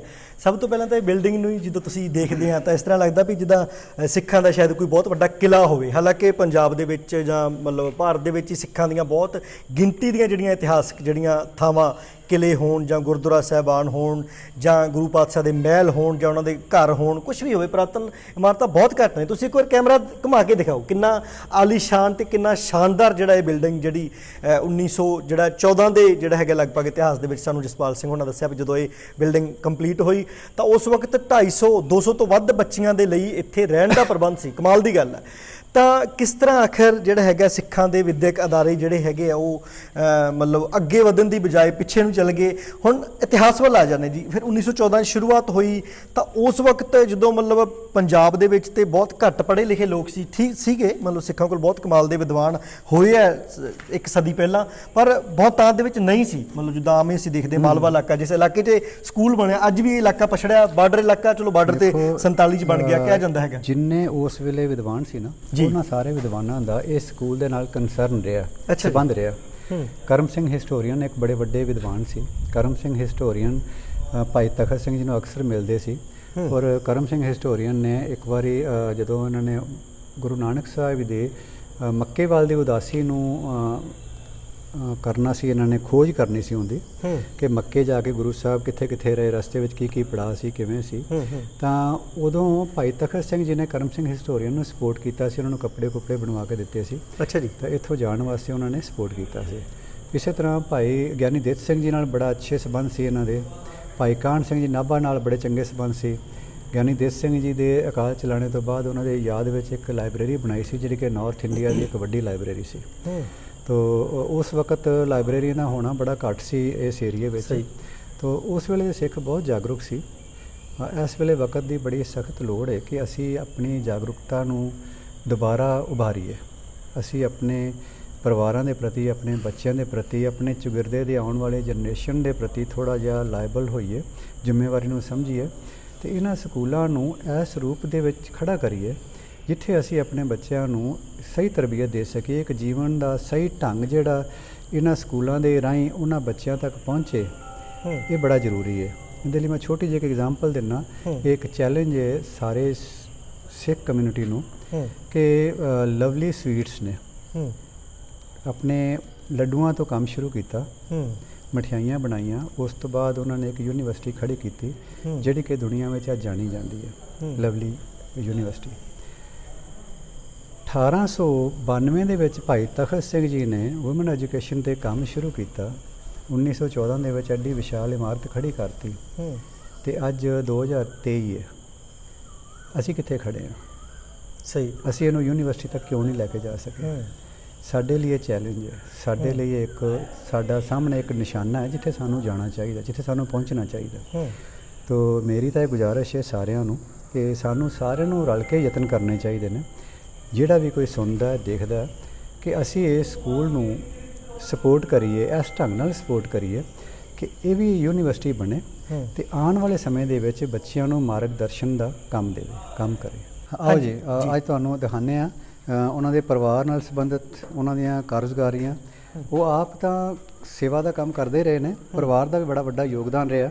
ਭਾਈ ਤਖਤ ਸਿੰਘ ਜੀ, ਭਾਈ ਤਖਤ ਸਿੰਘ ਜੀ ਦਾ, ਭਾਈ ਤਖਤ ਸਿੰਘ ਦੇ ਪਰਿਵਾਰ ਜਿਹੜਾ ਸੀ ਨਾ ਕਰੋੜ ਸਿੰਘਿਆ ਮਿਸਲ ਤੋਂ ਉਹਨਾਂ ਦੇ ਸੰਬੰਧ ਸੀ। ਮਹਾਰਾਜਾ ਰਣਜੀਤ ਸਿੰਘ ਦੇ ਟਾਈਮ ਦੇ ਉੱਤੇ ਕਰੋੜ ਸਿੰਘਿਆ ਮਿਸਲ ਦੇ ਵਿੱਚ ਉਹਨਾਂ ਦੇ ਸੀ, ਉਹਨਾਂ ਦੇ ਵੱਡੇ ਵਡੇਰੇ। ਤਾਂ ਉਹਨਾਂ ਦੇ ਜਿਹੜੇ ਬਜ਼ੁਰਗ ਸੀ ਭਾਈ ਤਖਤ ਸਿੰਘ ਜੀ ਦੇ, ਉਹਨਾਂ ਦਾ ਵੀ ਉਹ ਨਿਹੰਗ ਬਾਣੇ 'ਚ ਰਹਿੰਦੇ ਸੀ, ਸਰਕਾਰੀ ਨੌਕਰੀ ਕਰਦੇ ਸੀ। ਤਾਂ ਭਾਈ ਤਖਤ ਸਿੰਘ ਜੀ ਬੜੇ ਧਾਰਮਿਕ ਭਾਵਨਾਵਾਂ ਵਾਲੇ ਸੀ, ਸ਼ੁਰੂ ਤੋਂ ਉਹਨਾਂ ਨੂੰ ਬਚਪਨ 'ਚ ਤਰਬੀਅਤ ਮਿਲੀ ਅੱਛੀ। ਤਾਂ ਉਹਨਾਂ ਦਾ ਜਦੋਂ ਇਹ ਪੜ੍ਹਾਈ ਦਾ ਵੀਮਨ ਐਜੂਕੇਸ਼ਨ ਦਾ ਕੰਮ ਚੱਲਦਾ ਪਿਆ ਸੀ ਤੇ ਇੱਕ ਬੀਬੀ ਜੀ ਹਰਨਾਮ ਕੌਰ ਜੀ, ਇਹਨਾਂ ਦਾ ਨਾਮ ਪਹਿਲਾਂ ਕੋਈ ਹੋਰ ਹੁੰਦਾ ਸੀ, ਇਹਨਾਂ ਦੇ ਵੀ ਕੋਆਪਰੇਟ ਕਰਦੇ ਸੀ। ਪਹਿਲੇ ਮਤਲਬ ਵੂਮਨ ਟੀਚਰ ਸੀ ਜਿਹੜੀ ਇੱਥੇ ਦੇ ਸਕੂਲ ਦੀ। ਅੱਛਾ ਜੀ। ਉਹ ਇਹਨਾਂ ਨੇ ਕਾਫੀ ਰੋਲ ਅਦਾ ਕੀਤਾ। ਬਾਅਦ ਵਿੱਚ ਸੰਗਤਾਂ ਨੇ ਭਾਈ ਤਖਤ ਸਿੰਘ ਜੀ ਨਾਲ ਉਹਨਾਂ ਦਾ ਵਿਆਹ ਕਰਾਤਾ ਬੀਬੀ ਹਰਨਾਮ ਕੌਰ ਜੀ ਦਾ, ਪਰ ਉਹਨਾਂ ਦੀ ਡੈਥ ਹੋ ਗਈ। ਤਾਂ ਫਿਰ ਬੀਬੀ ਆਗਿਆ ਕੌਰ ਜੀ ਸੰਚਾਲਕ ਜਿਹੜੇ ਰਹੇ ਇੱਥੋਂ ਦੇ ਸਕੂਲ ਦੇ, ਤਾਂ ਉਹਨਾਂ ਨੇ ਵੀ ਕਾਫੀ ਕੰਟਰੀਬਿਊਟ ਕੀਤਾ ਇਸ ਸਕੂਲ ਦੇ ਡਿਵੈਲਪਮੈਂਟ ਵਾਸਤੇ। ਬੱਚਿਆਂ ਦੀ ਪੜ੍ਹਾਈ ਦੇ ਇਲਾਵਾ ਉਹਨਾਂ ਦੇ ਸਰੀਰਕ ਸਿੱਖਿਆਵਾਂ ਵਾਸਤੇ, ਉਹਨਾਂ ਦੇ ਹਰ ਤਰ੍ਹਾਂ ਦੇ ਕੰਮ ਵਾਸਤੇ ਉਹ ਕੋਆਪਰੇਟ ਕਰਦੇ ਰਹੇ। ਉਹ ਮਤਲਬ ਇੱਕ ਤਰ੍ਹਾਂ ਦਾ ਕਹਿ ਲਓ ਕਿ ਸਾਰਾ ਹੀ ਜ਼ਿੰਮੇਵਾਰੀ ਉਹਨਾਂ ਦੇ ਕੋਲ ਹੁੰਦੀ ਸੀ। ਇਹਨਾਂ ਦੋਵਾਂ ਮਤਲਬ ਪਰਿਵਾਰਾਂ ਨੇ ਰਲ ਕੇ ਚੰਗਾ ਕੰਮ ਕੀਤਾ। ਇਸ ਤੋਂ ਇਲਾਵਾ ਇਹਨਾਂ ਦੇ ਬੇਟੇ ਦਾ ਦੂਸਰੇ ਪਾਸੇ ਬੋਰਡ ਤੇ ਲੱਗਾ ਹੋਇਆ, ਇਹ ਜਿੱਥੇ ਖੜਿਆ ਇਹ ਹਾਲ ਹੈ। ਇੱਥੇ ਜਿਹੜਾ ਸਟੇਜ ਦੇ ਥੱਲਵੇਂ ਪਾਸੇ ਲਿਖਿਆ ਹੋਇਆ ਇਹਨਾਂ ਦੇ ਭਾਈ ਪ੍ਰੀਤਮ ਸਿੰਘ ਜੀ। ਅੱਛਾ ਜੀ। ਭਾਈ ਸ਼੍ਰੀਮਾਨ ਭਾਈ ਸਾਹਿਬ ਪ੍ਰੀਤਮ ਸਿੰਘ ਜੀ ਸ਼ਹੀਦ ਜਥਾ ਗੰਗਸਰ ਮੋਰਚਾ ਗੰਗਸਰ ਜੈਤੋ। ਅੱਛਾ ਜੀ। ਬੀੜ ਨਾਭਾ 1924। ਇਹ ਭਾਈ ਤਖਤ ਸਿੰਘ ਦੇ ਬੇਟੇ? ਉਹਨਾਂ ਦੇ ਬੇਟੇ ਸੀ, ਉਹ ਸ਼ਹੀਦ ਹੋਏ ਸੀ ਉੱਥੇ ਗੰਗਸਰ ਜੈਤੋ ਦੇ ਮੋਰਚੇ ਵਿੱਚ। ਤੋ ਇਹ ਉਹਨਾਂ ਦੀ ਸ਼ਹਾਦਤ ਦੀ ਯਾਦ ਵਿੱਚ ਇੱਥੇ ਲਿਖਿਆ ਹੋਇਆ ਹੈ। ਸਟੇਜ ਬਣੀ ਹੋਈ ਹੈ। ਇਹ ਹਾਲ ਹੈ ਜਿਹੜਾ ਜਿਹਦੇ ਵਿੱਚ ਜੋ ਵੀ ਸਕੂਲ ਦੇ ਪ੍ਰੋਗਰਾਮ ਹੁੰਦੇ ਸੀ ਉਹ ਇੱਥੇ ਆਰਗੇਨਾਈਜ਼ ਕੀਤੇ ਜਾਂਦੇ ਸੀ। ਤੇ ਇਹ ਸਾਹਮਣੇ ਦੂਸਰੇ ਪਾਸੇ ਬੈਠਣ ਲਈ ਖੁੱਲ੍ਹੀ ਪਿੱਛੇ ਤੱਕ ਜਗ੍ਹਾ ਹੁੰਦੀ ਸੀ। ਇਸ ਵੇਲੇ ਨੂੰ ਪਾਰਟੀਸ਼ਨ ਕੀਤਾ ਹੋਇਆ ਪਿਛਲੇ ਪਾਸੇ। ਦਿਖਾ ਦਿਓ ਤਾਂ ਮਤਲਬ ਖਾਸ ਦੇਖੋ, ਜਿੱਦਾਂ ਦਿਖਾ ਦਿਓ ਜੀ, ਹੈ ਨਾ, ਦਰਸ਼ਨ ਕਰਾ ਦਿਓ। ਤਾਂ ਇਹ ਹਾਲ ਹੈ, ਇੱਕ ਸਦੀ ਸਿੱਖਾਂ ਦਾ ਪੁਰਾਣਾ ਸਕੂਲ, ਇਤਿਹਾਸਿਕ ਸਕੂਲ ਹੈ। ਤਾਂ ਮਤਲਬ ਇਮਾਰਤ ਦੇ ਤੌਰ ਤੇ ਬਹੁਤ ਕਮਾਲ ਦਾ ਢਾਂਚਾ ਹੈ। ਸਰਦਾਰ ਸਾਹਿਬ ਜਿੱਦਾਂ ਅਸੀਂ ਹੁਣ ਮਤਲਬ ਘਰ ਬਣਾਉਣੇ ਆ, ਬਿਲਡਿੰਗਾਂ ਬਣਾਉਣੇ ਆ, ਹਰੇਕ ਦਾ ਹੁੰਦਾ ਵੀ ਮੈਂ ਨਕਸ਼ਾ ਬਣਾਵਾਂ, ਤਾਂ ਇਹ ਕਿੱਡਾ ਕਮਾਲ ਦਾ ਨਕਸ਼ਾ ਸੀਗਾ, ਮਤਲਬ ਕਿੱਥੋਂ ਬਣਵਾਇਆ ਹੋਵੇਗਾ, ਇਹਦੇ ਬਾਰੇ ਕੁਝ ਇਤਿਹਾਸਕ ਸਰੋਤ ਮਿਲਦੇ ਨੇ? ਇਹ ਫਰਾਂਸ ਤੋਂ ਬਣਿਆ ਜੀ ਨਕਸ਼ਾ। ਅੱਛਾ ਜੀ। ਤੋ ਫਰਾਂਸ ਤੋਂ ਨਕਸ਼ਾ ਬਣਿਆ ਔਰ ਭਾਈ ਰਾਮ ਸਿੰਘ ਜੀ ਨੇ ਵੀ ਸਪੋਰਟ ਕੀਤਾ ਇਹਨੂੰ ਬਣਵਾਉਣ ਵਿੱਚ। ਉਹ ਵੀ ਇੱਕ ਪ੍ਰੋਮੀਨੈਂਟ ਪਰਸਨੈਲਿਟੀ ਸੀ, ਇਸ ਫੀਲਡ ਦੇ ਸਪੈਸ਼ਲਿਸਟ ਸੀ। ਤਾਂ ਉਹਨਾਂ ਨੇ ਇਹਨੂੰ ਕਾਫੀ ਰੋਲ ਅਦਾ ਕੀਤਾ। ਔਰ ਇਹ ਇੱਥੋਂ ਤੱਕ ਹੀ ਨਹੀਂ, ਇਸ ਤੋਂ ਬਾਅਦ ਇਹ ਤੁਹਾਨੂੰ ਗੁਰਦੁਆਰਾ ਸਾਹਿਬ ਦਿਖਾਉਂਦੇ ਆ। ਇੱਥੇ ਨਾਲ ਹੀ ਗੁਰਦੁਆਰਾ ਸਾਹਿਬ ਹੀ, ਇਸ ਬਿਲਡਿੰਗ ਦੇ ਵਿੱਚ ਹੀ ਬੱਚੀਆਂ ਆਪ ਪਾਠ ਕਰਦੀਆਂ ਨੇ, ਸੁਖਾਸਨ ਕਰਦੀਆਂ ਨੇ। ਸਿੱਖਾਂ ਦੇ ਮਤਲਬ ਇਹ ਖਾਸ ਗੱਲ ਆ ਵੀ ਇੱਕ ਸਦੀ ਪੁਰਾਣੇ ਇਸ ਸਿੱਖ ਸਕੂਲ ਦੇ ਵਿੱਚ ਗੁਰਦੁਆਰਾ ਸਾਹਿਬ ਜਿਹੜਾ ਹੈਗਾ ਇਹ ਮਤਲਬ ਸੁਸ਼ੋਭਿਤ ਹੁੰਦਾ ਸੀ। ਤਾਂ ਉਦੋਂ ਨਾਲ ਧਰਮ ਦੀ ਵਿੱਦਿਆ ਨਾਲ ਦਿੱਤੀ ਜਾਂਦੀ ਸੀ। ਬਿਲਕੁਲ ਜੀ, ਬਿਲਕੁਲ। ਬੱਚੀਆਂ ਪਾਠ ਆਪ ਕਰਦੀਆਂ ਸੀ, ਅਖੰਡ ਪਾਠ ਵੀ ਕਰਦੀਆਂ ਸੀ, ਬੱਚੀਆਂ ਸਹਿਜ ਪਾਠ ਕਰਦੀਆਂ ਸੀ ਆਪਣਾ।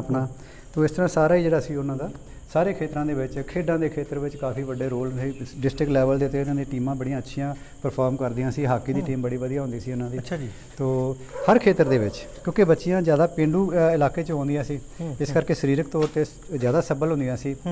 ਤਾਂ ਇਹਨਾਂ ਦਾ ਬੜਾ ਵੱਡਾ ਰੋਲ ਰਿਹਾ ਉਸ ਵੇਲੇ, ਕਾਫੀ ਕੰਟਰੀਬਿਊਟ ਕੀਤਾ ਇਹਨਾਂ ਨੇ। ਤਾਂ ਪੰਜਾਬ ਦੇ ਮਤਲਬ ਅੱਜ ਤੋਂ ਅਸੀਂ ਜਦੋਂ 70 ਸਾਲ 80 ਸਾਲ ਜਾਂ 47 ਤੋਂ ਪਹਿਲਾਂ ਦੀ ਗੱਲ ਕਰ ਲਓ ਜਾਂ ਬਾਅਦ ਦੀ ਗੱਲ ਕਰ ਲਓ, ਤਾਂ ਇਤਿਹਾਸ ਦੇਖਦਾ ਪੰਜਾਬ ਦੇ ਖਿਡਾਰੀਆਂ ਦਾ ਬੜਾ ਵੱਡਾ ਨਾਮ ਰਿਹਾ। ਬਹੁਤ ਕਮਾਲ ਦੇ ਜਿਹੜੇ ਪੰਜਾਬ ਦੇ ਖਿਡਾਰੀ ਜਿਹੜੇ ਰਹੇ ਨੇ। ਤਾਂ ਉਦੋਂ ਮਤਲਬ ਇਸ ਤਰ੍ਹਾਂ ਦੇ ਸਕੂਲਾਂ ਦੇ ਵਿੱਚੋਂ ਹੀ ਜਿਹੜੇ ਉਹ ਖਿਡਾਰੀ ਪੈਦਾ ਹੋਏ। ਖਾਸ ਕਰ ਜੇ ਬੱਚੀਆਂ ਦੀ ਗੱਲ ਕਰ ਲਈਏ ਤਾਂ ਜਿਸ ਵਕਤ ਮਤਲਬ ਕੋਈ ਮੁੰਡਿਆਂ ਨੂੰ ਵੀ ਨਹੀਂ ਸੀ ਪੜਾਉਂਦਾ, ਤਾਂ ਇੱਥੇ ਕੁੜੀਆਂ ਨੂੰ ਪੜਾਇਆ ਜਾਂਦਾ ਸੀਗਾ। ਔਰ ਖਾਸ ਗੱਲ ਨਾਲ ਧਰਮ ਦੀ ਵਿੱਦਿਆ ਪੜਾਈ ਜਾਂਦੀ ਸੀ। ਗੁਰਦੁਆਰਾ ਸਾਹਿਬ ਜਾ ਕੇ ਆਏ ਆ, ਬੜੀ ਕਮਾਲ ਦੀ ਬਿਲਡਿੰਗ ਆ, ਬੜਾ ਜੀ ਲੱਗਦਾ ਇੱਥੇ ਆ ਕੇ ਅਸੀਂ ਗੱਲਬਾਤ ਕਰ ਰਹੇ ਹਾਂ। ਹਾਂਜੀ। ਸੁੰਦਰੀ ਨਾਵਲ ਹੈ ਭਾਈ ਵੀਰ ਸਿੰਘ ਜੀ ਦਾ। ਹਾਂਜੀ ਹਾਂਜੀ ਹਾਂਜੀ। ਉਹ ਇੱਥੇ ਚੌਥੀ ਕਲਾਸ ਸਿਲੇਬਸ ਵਿੱਚ ਹੁੰਦਾ ਸੀ। ਅੱਛਾ ਜੀ। ਤੋ ਇਸੇ ਤਰ੍ਹਾਂ ਹੋਰ ਗੁਰਬਾਣੀ ਦੇ ਸ਼ਬਦ ਜਿਹੜੇ ਸੀ ਉਹਨਾਂ ਦੀ ਵਿਆਖਿਆ, ਉਹਨਾਂ ਦਾ ਪਾਠ ਕਰਾਇਆ ਜਾਂਦਾ ਸੀ, ਉਹਨਾਂ ਦੇ ਅਰਥ ਸਮਝਾਏ ਜਾਂਦੇ ਸੀ ਬੱਚਿਆਂ ਨੂੰ। ਬੱਚਿਆਂ ਦੇ ਬੌਧਿਕ ਸਤਰ ਨੂੰ ਬੜੇ ਸੋਹਣੇ ਢੰਗ ਨਾਲ ਤਰਾਸ਼ਿਆ ਜਾਂਦਾ ਸੀ ਧਰਮ ਦੇ ਵਿੱਚ। ਅੱਜ ਮੈਂ ਸਮਝਦਾ ਕਿ ਉਸ ਲੈਵਲ ਦੀ ਧਾਰਮਿਕ ਐਜੂਕੇਸ਼ਨ ਜਿਹੜੀ ਨਹੀਂ ਮਿਲ ਰਹੀ ਬਿਲਕੁਲ, ਜਿਹੜੀ ਕਿ ਹੋਣੀ ਚਾਹੀਦੀ ਹੈ। ਬੱਚਿਆਂ ਨੂੰ ਧਾਰਮਿਕ ਐਜੂਕੇਸ਼ਨ ਬਹੁਤ ਜ਼ਰੂਰੀ ਹੈ। ਅੱਜ ਤਾਂ ਸਾਨੂੰ ਸਾਡੇ ਪਾਠ ਦੇ ਬਾਰੇ ਵਿੱਚ ਕੋਈ ਬਹੁਤਾ ਜ਼ੋਰ ਨਾਲ ਦੱਸਿਆ ਨਹੀਂ ਜਾਂਦਾ। ਜਪਜੀ ਸਾਹਿਬ ਦੇ ਬਾਰੇ ਵਿੱਚ ਉਹਦੇ ਅਰਥ ਕੀ ਨੇ, ਉਹਦੇ ਵਿੱਚ ਅਸੀਂ ਬੋਲਦੇ ਕੀ ਹਾਂ, ਉਚਾਰਨ ਕੀ ਕਰਦੇ ਹਾਂ। ਇੱਥੇ ਮਿਊਜ਼ਿਕ ਕਲਾਸਾਂ ਵੀ ਲਾਈਆਂ ਜਾਂਦੀਆਂ ਸੀ, ਕੀਰਤਨ ਬੱਚੀਆਂ ਆਪ ਕਰਦੀਆਂ ਸੀ। ਬਹੁਤ ਵਧੀਆ ਕੀਰਤਨ ਮੈਂ ਆਪ ਸੁਣਦਾ ਰਿਹਾ। ਤਾਂ ਹੁਣ ਫਿਰ ਦੁਬਾਰਾ ਯਤਨ ਕੀਤੇ ਜਾ ਰਹੇ ਨੇ ਵੀ ਸਕੂਲ ਦੇ ਵਿੱਚ ਧਾਰਮਿਕ ਟੀਚਰ ਹੋਵੇ ਜਿਹੜਾ ਕਿ ਬੱਚਿਆਂ ਨੂੰ ਧਾਰਮਿਕ ਸਿੱਖਿਆਵਾਂ ਦੇ ਸਕੇ, ਕੀਰਤਨ ਸਿਖਾ ਸਕੇ। ਤੋ ਇਸ ਤਰ੍ਹਾਂ ਦੀ ਪ੍ਰਕਿਰਿਆਵਾਂ ਦੁਬਾਰਾ ਸ਼ੁਰੂ ਕੀਤੀਆਂ ਜਾ ਸਕਣ ਫਿਰ। ਜੀ ਜੀ। ਤਾਂ ਇਹ ਗੇਟ ਜਿੱਦਾਂ ਹੈ ਜੰਗਲੇ ਜਾਂ ਰੋਸ਼ਨਦਾਨ, ਇਹ ਸਾਰਾ ਪੁਰਾਣਾ ਹੀ ਹੈਗਾ ਸਾਰਾ? ਇਹ ਤਾਂ ਪਹਿਲਾਂ ਸ਼ੀਸ਼ੇ ਲੱਗੇ ਹੁੰਦੇ ਸੀ ਅੰਦਰ, ਹੁਣ ਪੱਟੀਆਂ ਲਾ ਕੇ ਉਹਨੂੰ ਸਿਰਫ ਜੋੜਿਆ ਹੋਇਆ, ਕਿਉਂਕਿ ਆਰਥਿਕ ਸਪੋਰਟ ਨਹੀਂ ਮਿਲ ਰਹੀ ਕਿਧਰੋਂ। ਤੋ ਆਰਥਿਕ ਸਪੋਰਟ ਨਾ ਹੋਣ ਕਰਕੇ ਇਹਦੀ ਮੇਨਟੇਨੈਂਸ ਐਡੀ ਸੌਖੀ ਨਹੀਂ ਹੈ। ਐਡੀ ਵੱਡੀ ਬਿਲਡਿੰਗ ਨੂੰ ਪ੍ਰੋਪਰ ਢੰਗ ਨਾਲ ਮੇਨਟੇਨ ਨਹੀਂ ਕੀਤਾ ਜਾ ਪਾ ਰਿਹਾ। ਔਰ ਸਕੂਲ ਦੇ ਲਈ ਬਹੁਤ ਜ਼ਰੂਰੀ ਹੁੰਦਾ ਉਹਦੀ ਮੇਨਟੇਨੈਂਸ। ਅੱਜ ਦੇ ਸਮੇਂ ਵਿੱਚ ਪਛੜਨ ਦਾ ਕਾਰਨ ਤਾਂ ਇਹੀ ਹੈ, ਵੱਡੇ ਕਾਰਨ ਇਹ ਨੇ ਕਿ ਇੱਕ ਪਾਰਟੀਸ਼ਨ ਹੋ ਗਈ। ਪਾਰਟੀਸ਼ਨ ਕਰਕੇ ਪਾਕਿਸਤਾਨ ਜਿਹੜਾ ਬਣਨ ਕਰਕੇ ਬਾਰਡਰ ਤੇ ਆ ਗਿਆ। ਪਹਿਲਾਂ ਜਿਹੜਾ ਸੀ ਬਹੁਤ ਸਾਰੀਆਂ ਬੱਚੀਆਂ ਮੁਸਲਿਮ ਧਰਮ ਦੀਆਂ ਬੱਚੀਆਂ ਜਿਹੜੀਆਂ ਸੀ ਪਿਸ਼ਾਵਰ ਤੋਂ ਵੀ ਆ ਕੇ ਇੱਥੇ ਪੜ੍ਹਦੀਆਂ ਸੀ ਹੋਸਟਲ 'ਚ ਰਹਿ ਕੇ। ਮੈਨੂੰ 2 ਬੱਚੀਆਂ ਦਾ ਨਾਮ ਹੀ ਯਾਦ ਨੇ, ਇੱਕ ਛਿੰਦੀ ਸੀ ਤੇ ਇੱਕ ਮਹਿੰਦੀ ਸੀ। ਅੱਛਾ ਜੀ। ਉਹ ਮੈਨੂੰ ਪ੍ਰਿੰਸੀਪਲ ਪ੍ਰੀਤਮ ਕੌਰ ਭਾਟੀਆ ਜੀ ਨੇ ਦੱਸਿਆ ਸੀ। ਉਹ ਇੱਥੇ ਪੜ੍ਹਦੀਆਂ ਸੀ। ਹੋਰ ਵੀ ਬੜੇ ਮੁਸਲਿਮ ਬੱਚੀਆਂ ਪੜ੍ਹਦੀਆਂ ਸੀ ਔਰ ਹਿੰਦੂ ਧਰਮ ਦੇ ਬੱਚੇ ਵੀ ਪੜ੍ਹਦੇ ਸੀ। ਤਾਂ ਸਾਰਿਆਂ ਨੂੰ ਜਿਹੜਾ ਸੀ ਆਪਣੇ ਧਾਰਮਿਕ ਅਕੀਦਿਆਂ ਨੂੰ ਪੂਰਾ ਕਰਨ ਦੇ ਲਈ ਪੂਰੀ ਖੁੱਲ੍ਹ ਹੁੰਦੀ ਸੀ। ਕਿਸੇ ਨਾਲ ਕੋਈ ਇਸ ਤਰ੍ਹਾਂ ਦਾ ਜਾਤ ਪਾਤ ਦਾ ਵਿਤਕਰਾ ਨਹੀਂ ਸੀ ਹੁੰਦਾ। ਸਾਰਿਆਂ ਨੂੰ ਭਾਈ ਤਖਤ ਸਿੰਘ ਜੀ ਆਪਣੇ ਬੱਚਿਆਂ ਤਰ੍ਹਾਂ ਹੀ ਸਮਝਦੇ ਸੀ। ਜੀ ਜੀ। ਤਾਂ ਇਹ ਹੈ ਸਿੱਖ ਕੰਨਿਆ ਸਕੂਲ ਦੇ ਇਤਿਹਾਸ ਦੇ ਨਾਲ ਜੁੜੀਆਂ ਹੋਈਆਂ ਕੁਝ ਗੱਲਾਂ ਬਾਤਾਂ, ਇਮਾਰਤ ਨੂੰ ਲੈ ਕੇ, ਇਸ ਦੇ ਢਾਂਚੇ ਨੂੰ ਲੈ ਕੇ। ਤਾਂ ਭਾਈ ਤਖਤ ਸਿੰਘ ਜਿਨ੍ਹਾਂ ਦੀ ਜਿਹੜੀ ਹੈਗੀ ਆ ਘਾਲਣਾ ਸਦਕਾ ਇਹ ਸਕੂਲ ਬਣਿਆ। ਤਾਂ ਜਿੱਦਾਂ ਇਤਿਹਾਸ ਥੋੜ੍ਹਾ ਬਹੁਤ ਅਸੀਂ ਸੁਣਦੇ ਹਾਂ, ਕਹਿੰਦੇ ਮਤਲਬ ਇਹ ਕਿਉਂਕਿ ਉਸ ਵਕਤ ਦੇ ਵਿੱਚ ਤੇ ਲੋਕਾਂ ਕੋਲ ਪਹਿਨਣ ਨੂੰ ਕੱਪੜੇ ਤੱਕ ਨਹੀਂ ਸੀ ਹੁੰਦੇ, ਖਾਸ ਕਰਕੇ ਕਿਸਾਨੀ ਬੜੀ ਡਾਊਨ ਸੀ, ਗਰੀਬੀ ਬਹੁਤ ਸੀ, ਹੈ ਨਾ, ਗਰੀਬੀ ਬੜੀ ਸੀ। ਉਸ ਤੋਂ ਜਿਹੜਾ ਕਾਲ ਪੈ ਜਾਂਦਾ ਭਾਰਤ ਇਲਾਕੇ ਦੇ ਵਿੱਚ, ਉਦੋਂ ਕਿਸਾਨ ਜਿਹੜੇ ਸਾਰਾ ਬੁਰੇ ਤਰੀਕੇ ਨਾਲ ਲੋਕ ਫਸ ਜਾਂਦੇ। ਤਾਂ ਇਸ ਲਈ ਫਿਰ ਪੈਸਾ ਕਿਵੇਂ ਇਕੱਠਾ ਕੀਤਾ ਭਾਈ ਤਖਤ ਸਿੰਘ ਹੋਣਾ ਨੇ? ਬੜੀ ਵੱਡੀ ਚੁਣੌਤੀ ਹੋਊਗੀ ਨਾ। ਦੇਖੋ, ਉਹਨਾਂ ਨੇ ਆਪਣਾ ਸਾਰਾ ਜੀਵਨ ਲਾਇਆ।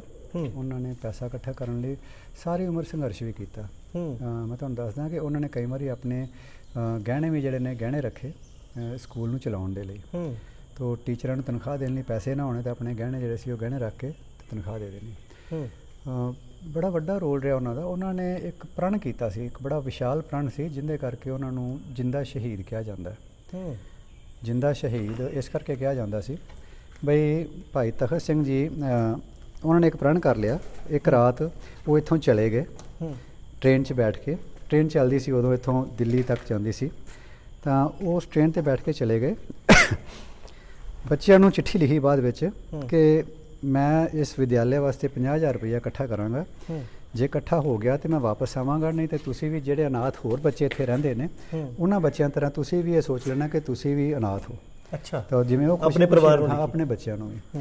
ਤਾਂ ਇੰਨਾ ਵੱਡਾ ਉਹਨਾਂ ਦਾ ਕੰਟਰੀਬਿਊਸ਼ਨ ਸੀ। ਲੋਕਾਂ ਨੇ ਮਜ਼ਾਕ ਕਰਨਾ ਸ਼ੁਰੂ ਕਰਤਾ ਸੀ ਇਸ ਗੱਲ ਦਾ ਕਿ 50,000 ਰੁਪਈਆ, ਉਦੋਂ ਤਨਖਾਹ 10 ਰੁਪਏ ਹੁੰਦੀ ਸੀ। ਜਦੋਂ 10 ਰੁਪਏ ਤਨਖਾਹ ਸੀ, ਤੁਸੀਂ ਸੋਚ ਸਕਦੇ ਹੋ ਕਿ 50,000 ਰੁਪਈਏ ਦਾ ਪ੍ਰਣ ਕਰ ਲੈਣਾ ਵੀ ਮੈਂ 50,000 ਇਕੱਠਾ ਕਰਾਂਗਾ, ਅੱਜ ਦੇ ਕਰੋੜਾਂ ਰੁਪਈਆਂ ਦੇ ਬਰਾਬਰ। ਤਾਂ ਉਸ ਵੇਲੇ ਦੇ ਹਾਲਾਤਾਂ ਦੇ ਮੁਤਾਬਕ ਬਿਲਕੁਲ ਪੋਸੀਬਲ ਨਹੀਂ ਸੀਗਾ। ਤੇ ਲੋਕਾਂ ਨੇ ਸੋਚਿਆ ਵੀ ਇਹ ਤਾਂ ਸ਼ਹੀਦ ਹੋ ਗਏ, ਇਹ ਤਾਂ ਹੁਣ ਵਾਪਸ ਨਹੀਂ ਆ ਸਕਦੇ ਕਿਉਂਕਿ ਇਹਨਾਂ ਨੇ ਪ੍ਰਣ ਕੀਤਾ 50,000 ਇਕੱਠਾ ਨਹੀਂ ਹੋਣਾ ਤੇ ਇਹਨਾਂ ਨੇ ਵਾਪਸ ਨਹੀਂ ਆਉਣਾ, ਇਹ ਜਿੰਦਾ ਸ਼ਹੀਦ ਹੋ ਗਏ। ਪਰ ਉਹ ਜਿਹੜਾ ਰਕਮ ਸੀ ਉਹਨਾਂ ਨੇ 50,000 ਤੋਂ ਵੱਧ ਦੀ ਰਕਮ ਜਿਹੜੀ ਸੀ ਉਹ 1 ਸਾਲ ਦੇ ਵਿੱਚ ਇਕੱਠੀ ਕਰ ਲਈ। ਕੀ ਬਾਤ। ਔਰ ਉਹਨਾਂ ਨੇ ਮਲੇਸ਼ੀਆ, ਸਿੰਗਾਪੁਰ, ਚੀਨ, ਜਾਪਾਨ ਇਸ ਤਰ੍ਹਾਂ ਟਾਪੂਆਂ ਦੇ ਵਿੱਚ ਜਾ ਕੇ ਉੱਥੇ ਲੋਕਾਂ ਨੂੰ ਉਤਸ਼ਾਹਿਤ ਕੀਤਾ ਕਿਉਂਕਿ ਬਹੁਤ ਸਾਰੇ ਪੰਜਾਬੀ ਜਿਹੜੇ ਉਧਰ ਗਏ ਹੋਏ ਸੀ। ਤਾਂ ਉਹਨਾਂ ਨੇ ਕੰਟਰੀਬਿਊਟ ਕੀਤਾ। ਫਿਰ ਉਹਨਾਂ ਨੇ ਆ ਕੇ ਕਿਤਾਬ ਵੀ ਲਿਖੀ ਵੀ ਕਿਹੜੇ ਬੰਦੇ ਨੇ ਕਿੰਨੇ ਪੈਸੇ ਦਿੱਤੇ, ਕਿਸੇ ਨੇ ਰੁਪਈਆ ਦਿੱਤਾ, 1.25 ਰੁਪਈਆ ਦਿੱਤਾ, 1.5 ਰੁਪਈਆ ਦਿੱਤਾ, ਉਹ ਸਾਰੇ ਉਸ ਕਿਤਾਬ ਦੇ ਵਿੱਚ ਜ਼ਿਕਰ ਆਉਂਦਾ। ਅੱਛਾ ਜੀ। ਹਾਂ, ਬਿਲਕੁਲ। ਉਹਨਾਂ ਨੇ ਮਤਲਬ ਹਰ ਚੀਜ਼ ਦਾ ਪੂਰਾ ਹਿਸਾਬ ਰੱਖਿਆ।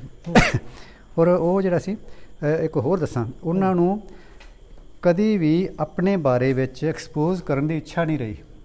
ਉਹਨਾਂ ਨੇ ਕਦੀ ਇਹ ਨਹੀਂ ਚਾਹਿਆ ਕਿ ਉਹਨਾਂ ਨੂੰ ਵਡਿਆਇਆ ਜਾਵੇ।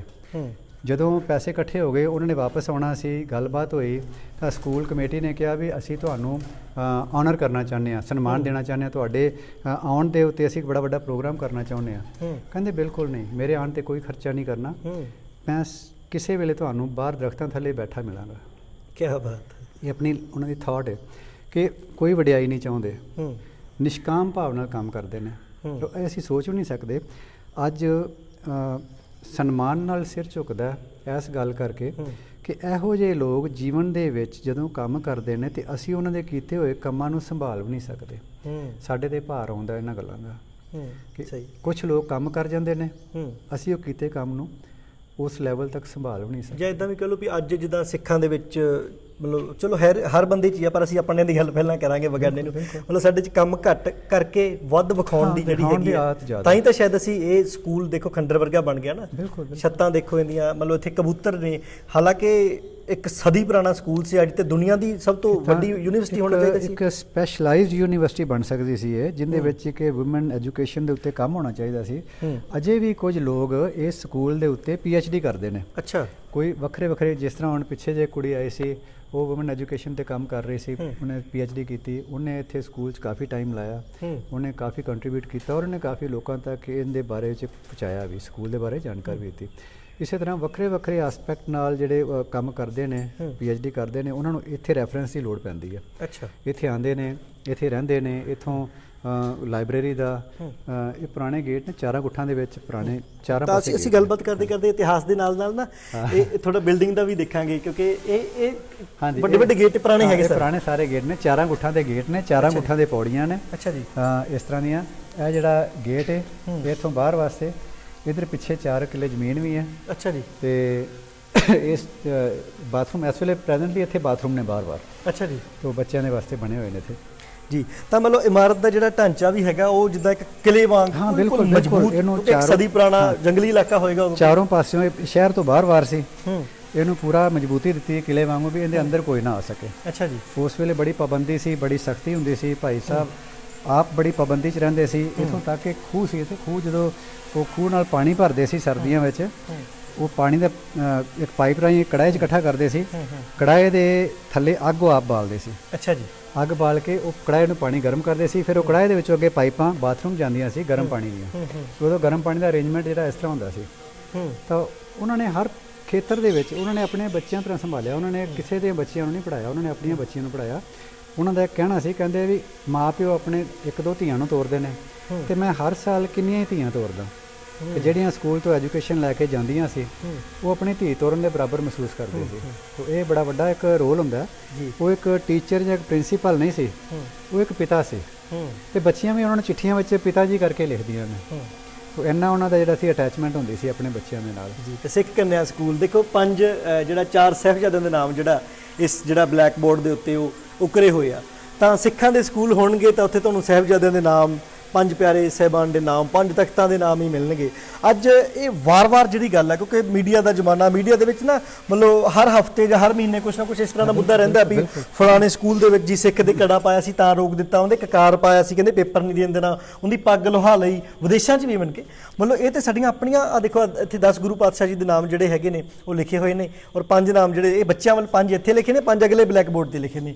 ਤਾਂ ਇਸ ਇਮਾਰਤ ਦੇ ਵਿੱਚ ਜਿਹੜਾ ਹੈਗਾ ਨਾ, ਉਹ ਇਸ ਹਵਾ ਦੇ ਵਿੱਚ ਜਿਹੜਾ ਉਹ ਸਿੱਖੀ ਦਾ ਬੂਟਾ ਜਿਹੜਾ ਜਦੋਂ ਸਿੰਜਿਆ 1892 ਸ਼ੁਰੂ ਹੋਇਆ, ਜਿਹੜਾ ਉਹਦੀ ਖੁਸ਼ਬੂ ਹੈ ਇੱਥੇ। ਬੜਾ ਭਾਵਕ ਵੀ ਸਮਾਂ ਹੈਗਾ। ਔਰ ਇਹ ਅਸੀਂ ਇਮਾਰਤ ਬਾਰੇ ਗੱਲ ਕਰਦੇ ਸੀ, ਇਹ ਮਤਲਬ ਇੱਥੇ ਸੀਮੈਂਟ ਦੀ ਜਗ੍ਹਾ ਜਿਹੜਾ ਉਦੋਂ ਵਰਤਿਆ ਜਾਂਦਾ ਸੀ, ਚੂਨਾ ਅਧਿਕ ਵਰਤਿਆ ਜਾਂਦਾ ਸੀ। ਤਾਂ ਹੀ ਇਹ ਬਿਲਡਿੰਗ ਦੀ ਜਿਹੜੀ ਲਾਈਫ ਆ ਮਤਲਬ ਪੱਕਿਆਈ ਬੜੀ। ਉਹ ਇਹਨੀਆਂ ਇੱਟਾਂ ਵੀ ਜਿਹੜੀਆਂ ਨਾ ਸਪੈਸ਼ਲੀ ਉਹਨਾਂ ਨੇ ਆਪ ਟੈਸਟ ਕਰਵਾ ਕੇ ਬਣਵਾਈਆਂ। ਉਹ ਹਰ ਚੀਜ਼ ਨੂੰ ਬੜੀ ਬਰੀਕੀ ਨਾਲ ਪੁੰਛਣ ਕਰਦੇ ਸੀ। ਹਾਂਜੀ, ਆ ਚੂਨਾ ਦੇਖਦਾ ਪਿਆ ਵਿੱਚ, ਅੰਦਰ ਚੂਨਾ ਦੇਖਦੇ। ਉਸ ਤੋਂ ਬਾਅਦ ਉੱਪਰ ਟੀਪ ਵਗੈਰਾ ਕਰ ਦਿੱਤਾ ਕਿਉਂਕਿ ਲਾਈਫ ਜੀ, ਕਿਉਂਕਿ ਇੱਥੇ ਨਾ ਪਾਣੀ ਆ ਗਿਆ ਸੀ 1988 ਵਿੱਚ। ਹਾਂ, ਜਦੋਂ ਪਾਣੀ ਕਰਕੇ ਜਿਹੜਾ ਸੀ ਨਾ, ਇਹਦੇ ਫਿਰ ਸਲਾਬ ਚੜ ਗਈ ਉਸ ਤੋਂ ਬਾਅਦ। ਅੱਛਾ। ਉਹ ਅਜੇ ਜਿਹੜਾ ਠੀਕ ਨਹੀਂ ਹੋਈ, ਕਿਉਂਕਿ ਸਲਾਬ ਦੇ ਨਿਸ਼ਾਨ ਅਜੇ ਦਿਸਦੇ ਨੇ। ਜੀ। ਤਾਂ ਥਾਂ ਤੇ ਬੋਰਡ ਨੇ ਉਹਨਾਂ ਦੇ ਨਾ ਐਜੂਕੇਸ਼ਨ ਦੇ ਫੀਲਡ ਵਿੱਚ ਬਹੁਤ ਵੱਡਾ ਰੋਲ ਸੀ ਉਹਨਾਂ ਦਾ। ਮਤਲਬ ਸਿਰਫ ਉਹ ਸਿੱਖ ਕੰਨਿਆ ਸਕੂਲ ਕਹਿ ਕੇ ਅਸੀਂ ਉਹਨੂੰ ਛੁਟਿਆ ਹੀ ਸਕਦੇ ਹਾਂ। ਇੱਕ ਆ ਸਟੇਜ ਹੈ, ਸਟੇਜ ਦੇ ਲਈ ਇੱਥੋਂ ਐਂਟਰੀ ਦੋਵਾਂ ਪਾਸਿਓਂ, ਇੱਥੋਂ ਵੀ ਐਂਟਰੀ ਹੈ, ਉਸ ਪਾਸਿਓਂ ਵੀ ਐਂਟਰੀ ਹੈ। ਤੋ ਇੱਥੋਂ ਜਿਹੜੀ ਐਂਟਰੀ ਬਣਦੀ ਹੈ, ਇਹ ਸਟੇਜ 'ਤੇ ਜਿਹੜੇ ਬੱਚੇ ਪਰਫਾਰਮ ਕਰਨ ਆਉਂਦੇ ਸੀ ਉਹਨਾਂ ਵਾਸਤੇ ਇਹ ਜਿਹੜੇ ਕਾਰਨਰ 'ਤੇ ਉੱਤੇ ਆ ਹੁੱਕਾਂ ਲੱਗੀਆਂ ਹੋਈਆਂ ਨੇ, ਇੱਧਰ ਇਸ ਪਾਸੇ, ਦੂਸਰੇ ਪਾਸੇ ਫਿਰਕੀ ਵੀ ਲੱਗੀ ਹੋਈ ਹੈ, ਜਿੱਥੋਂ ਪਰਦੇ ਨੂੰ ਖਿੱਚਣਾ ਤੇ ਪਰਦੇ ਨੂੰ ਦੁਬਾਰਾ ਕਰਨਾ, ਪਰਦਾ ਕਰਨ ਵਾਸਤੇ ਤੇ ਪਰਦੇ ਨੂੰ ਖਿੱਚਣ ਲਈ ਆ ਜਿਹੜੇ ਹੁੱਕਾਂ ਤੇ ਆ ਫਿਰਕੀ ਲੱਗੀ ਹੋਈ ਹੈ। ਤੇ ਇੱਥੇ ਬੈਠਣ ਦੇ ਲਈ ਅੱਗੇ ਅਰੇਂਜਮੈਂਟ ਸੀ। ਜੀ। ਬਿਲਕੁਲ। ਇਸ ਤਰ੍ਹਾਂ ਜਿਹੜਾ ਸੀ ਇਹ ਸਟੇਜ ਸੀ। ਉਹਨਾਂ ਦਾ ਹਰ ਖੇਤਰ ਦੇ ਵਿੱਚ ਬੱਚਿਆਂ ਨੂੰ ਨਾ, ਉਹਨਾਂ ਦਾ ਇਹ ਸੀ ਕਿ ਮੇਰੀਆਂ ਬੱਚੀਆਂ ਜਿਹੜੀਆਂ ਨੇ ਸਰਵ ਗੁਣ ਸੰਪੰਨ ਹੋਣੇ ਚਾਹੀਦੀਆਂ ਨੇ। ਉਹ ਚੰਗੀਆਂ ਘਰ ਸੰਭਾਲਣ ਵਾਲੀਆਂ ਹੋਣੀਆਂ ਚਾਹੀਦੀਆਂ, ਉਹਨੂੰ ਦੁਨੀਆ ਦਾ ਗਿਆਨ ਹੋਣਾ ਚਾਹੀਦਾ। ਜਦੋਂ ਬਾਹਰ ਵੀ ਗਏ ਸੀ ਤੇ ਉੱਥੋਂ ਵੀ ਚਿੱਠੀਆਂ ਰਾਹੀਂ ਲਿਖਦੇ ਸੀ ਕਿ ਇੱਥੇ ਇਹ ਹੋ ਰਿਹਾ, ਇੱਥੇ ਇਹ ਹੋ ਰਿਹਾ, ਇਹ ਦੇਸ਼ ਸਾਡੇ ਨਾਲੋਂ ਇੰਨੇ ਅੱਗੇ ਨੇ, ਇਹ ਦੇਸ਼ ਸਾਡੇ ਨਾਲੋਂ ਇੰਨੇ ਅੱਗੇ ਨੇ।